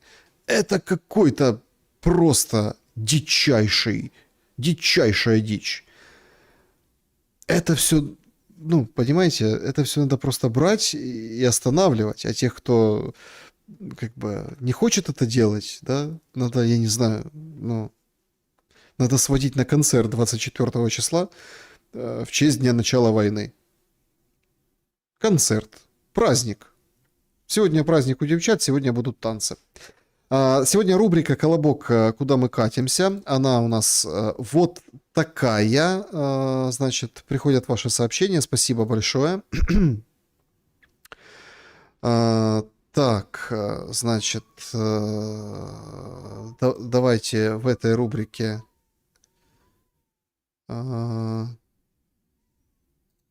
Интервью в этой рубрике... Так, смотрите, Александр, пишу вам во время эфира, меня забанили ваши больные прорусские модеры за слово «русня». Я вцепился из-за того, что в чате летит свинарник, свиньи тупые окраинцы, прошу разбана, это несерьезно, только украинец может назвать. Смотрите, я так понимаю, идет чат в Ютубе, потому что в Телеграме чата нет, да? Может, верну когда-нибудь, ну, там надо живых модераторов сказать. Здесь нет живых модераторов. Нет никого. Ну, то есть это YouTube ищет язык вражды. Вас никто не банил, вас никто не может разбанить. Ну, то есть вы не в бане. Поэтому спасибо большое, что написали. То есть вы не забанены мной. Модераторов нет прорусских, не проукраинских, никаких. Это YouTube прорусский вас забанил. И так действительно и есть. Люди пишут комментарии, потом я захожу, вижу... Ну, то есть я не смотрю в предложенные, они потом пропадают из предложенных. Я захожу, вижу, люди пишут, а где мой комментарий? Шелест почему-то удалил. Полностью система регулирует, вот эта модерация системы YouTube регулирует никакого вмешательства ни моего, ни чего-либо. Ну, кроме таких случаев, когда в чате там реально летит вот этот поток однотипных сообщений, и люди сами уже просто в чате удали, а я вдруг это увидел во время трансляции. Поэтому это очень важное замечание. Так, значит, так. Наталья. Здравствуйте, Александр. Меня зовут Наталья, я из Запорожья. Несмотря на сложную военную ситуацию, сознательно остаюсь в городе. Считаю необходимо зафиксировать... Это рубрика «Колобок. Куда мы катимся?» Считаю необходимым зафиксировать. За последние годы украинские власти и часть общества демонстрируют системное давление на людей, которые мыслят иначе. После пережитого от граждан фактически требуют сделать вид, что ничего не происходило, а попытки говорить публично встречают сопротивление и дискредитацию. Мой отец говорил, лучший способ защиты — нападения. Я выбираю такой путь защиты через слово действие, что у меня действительно получается, однако именно за сегодня вызывает попытки заставить меня замолчать. В прошлом году мне пришлось терпеть многочисленное проявление несправедливости, молчать о стабилизации ситуации. В этом году я заговорила, информация накопилась и начала публиковать ее порционно. Многим блогерам это не понравилось. Я не преследовала цели получения дивидендов, просто устала жить с заткнутым ртом. У меня 2 высших образования, второе получено в магистратуре Запорожского политеха по специальности системный анализ, профиль банковского дела. Место работы по полученной магистратуре специальности в 2025 году мне начали активно предлагать различные виды государственной службы. Отдельно считаю важным зафиксировать эпизод с вызовом полиции в апреле прошлого года. Речь шла о ситуации, когда длительное время ожидала в очереди, в то время как других людей систематически пропускали без очереди. После моего устного замечания конфликт, полицию, правонарушение, административка, начавшись Значит, почти год нахожусь в поиске работы через Центр занятости Запорожья. Участвовала в семинаре оборонного предприятия. В ходе обсуждения пришлось публично напомнить, что я не для того училась в магистратуре. Получила ваучер, чтобы соглашаться на рабочее место. Помимо профессиональной сферы приходилось сталкиваться с неадекватными проявлениями в быту. Сегодня мне уже интересует поиск работы любой ценой. Более года я живу без работы. Не могу сказать, что живу роскошно. Но с голода не умираю. Меня интересует восстановление истинной справедливости. Попытки предоставить происходящее как норму лишь усиливают мое намерение говорить. С уважением, Наталья. Ну, спасибо, что выговорились. Напишите в комментариях, что вы поняли из этого. Конечно, длиннее гораздо. Значит, ну, тут как бы агрессивное унизительное поведение в быту. В парикмахерской мастер намеренно причинял физическую боль при оказании услуги. Подобное действие – это бытовое давление, демонстрация безнаказанности. В парке металлургов накануне Нового года работник публично демонстративно пытался спровоцировать конфликт. Ой, Наталья, успехов вам. Время тяжелое, я понимаю, что все на взводе. Надо держаться. Вы знаете, я не собираюсь молчать, это, конечно, очень звучит героически, но у героя задача умереть. И где надо, все-таки смолчите. И понятно, что принципиально не уезжать. Я бы вам посоветовал принципиально уезжать, когда фронт приближается к Запорожью. Да? Или, например, там усиливаются обстрелы, и жизнь становится невозможной. Выберите принципиальным, чтобы вам было хорошо, а не кто-то что-то узнал, какую-то правду. Потому что из того, что я прочел, я вижу, что вам очень тяжело. Спасибо вам большое, что смотрите и пишите в колобок, куда мы катимся. Еще один колобок. Здравствуйте, я родом с Западной Украины. В 10-х годах один мой друг искал работу и нашел во Львовской области. По-моему, недалеко от города Драгобыч. В чем заключалась работа? Закрытая частная территория с вооруженными охранниками, бараками, в которыми жили десяток, может больше человек. Днем они отдыхали, спали, работали ночью. Эти вооруженные люди брали вечером несколько человек, закидывали в бус и уезжали. Украинцы, находчивый народ, они врезались в трубу, по которой качалась нефть, и выкачивали столько, сколько успевали за ночь. То, что их крышевала власть, скорее всего, СБУ, понятно. Вопрос, получается, что так называемый правый сектор, вот эти все в вышиванках, прославляющие Бандеру, УПА, обычные воры и убийцы, а не патриоты, которых из себя корчат. Всем добра. Получается, слушайте. Отличная история. Спасибо большое за эту историю из 10-х годов. А представьте, что сейчас. Тогда хоть какие-то были варианты правила какого-то там, права, что-то куда-то, где-то. А представьте, какой беспредел сейчас. И где вот эти пропавшие без вести украинские солдаты?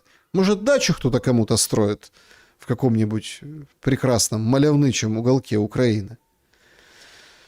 Так, держитесь, Наталья, да, всем большое спасибо. Бедные, одинокие, незащищенные, да. Тяжело всем. Саша, есть вопрос. Чем хуже украинцам жить в России, тем более на своей земле, не только под флагом России? Смотрите, вопрос же как это? Провокационный, все на него не хотят отвечать. Есть исключительно с точки зрения исследователя, да, например, территории, которые меняли там несколько раз свой флаг.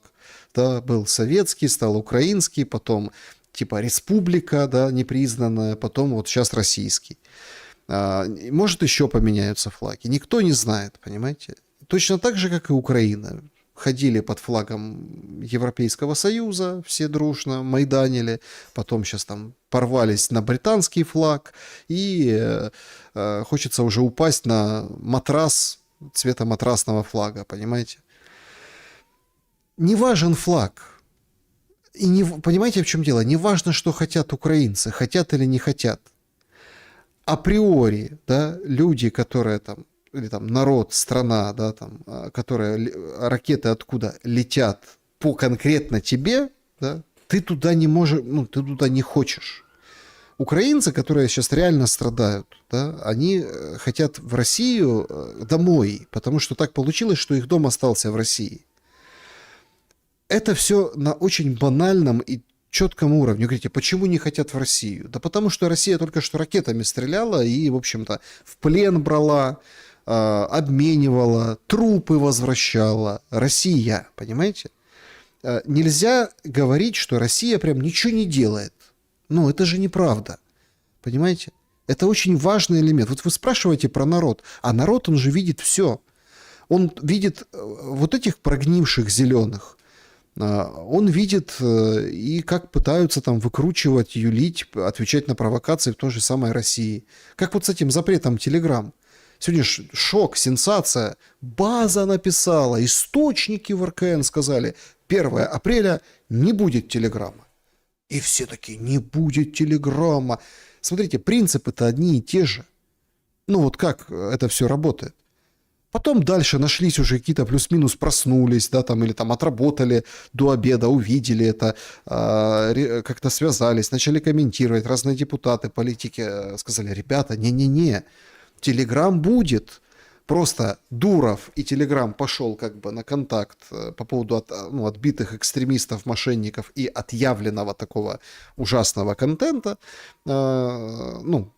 Что по правилам Телеграма нельзя ставить, но группы как бы за счет этой анонимности они есть, и будет удалять больше групп. И вот в январе много удалили и так далее, и типа это продолжится, и до 1 числа подчистят то, что не устраивает российское законодательство, не потому, что это российское законодательство, а потому, что это законодательство. И оно в любой стране не устраивает, когда у тебя там разгул всякого трафика непонятных веществ, всяких там вещей связанных, типа острова Эпштейна, понимаете, и так далее.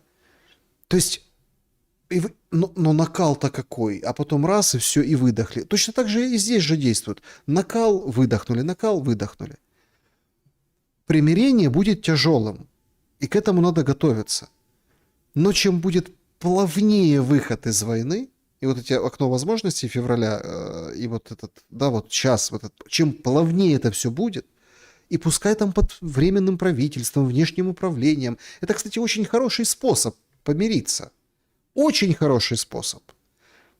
Потому что к внешним ты претензий иметь не можешь, они же нас спасают. То есть, да, они все будут делать честно. Вскроется правда о прошлой, не временной, но пересидевшей власти. Это все сопоставится с разными фактами, откроется информационная блокада и заточение, и тогда будет легче примириться. Когда ты больше знаешь, тебе легче сделать правильный вывод. Это обычная логика.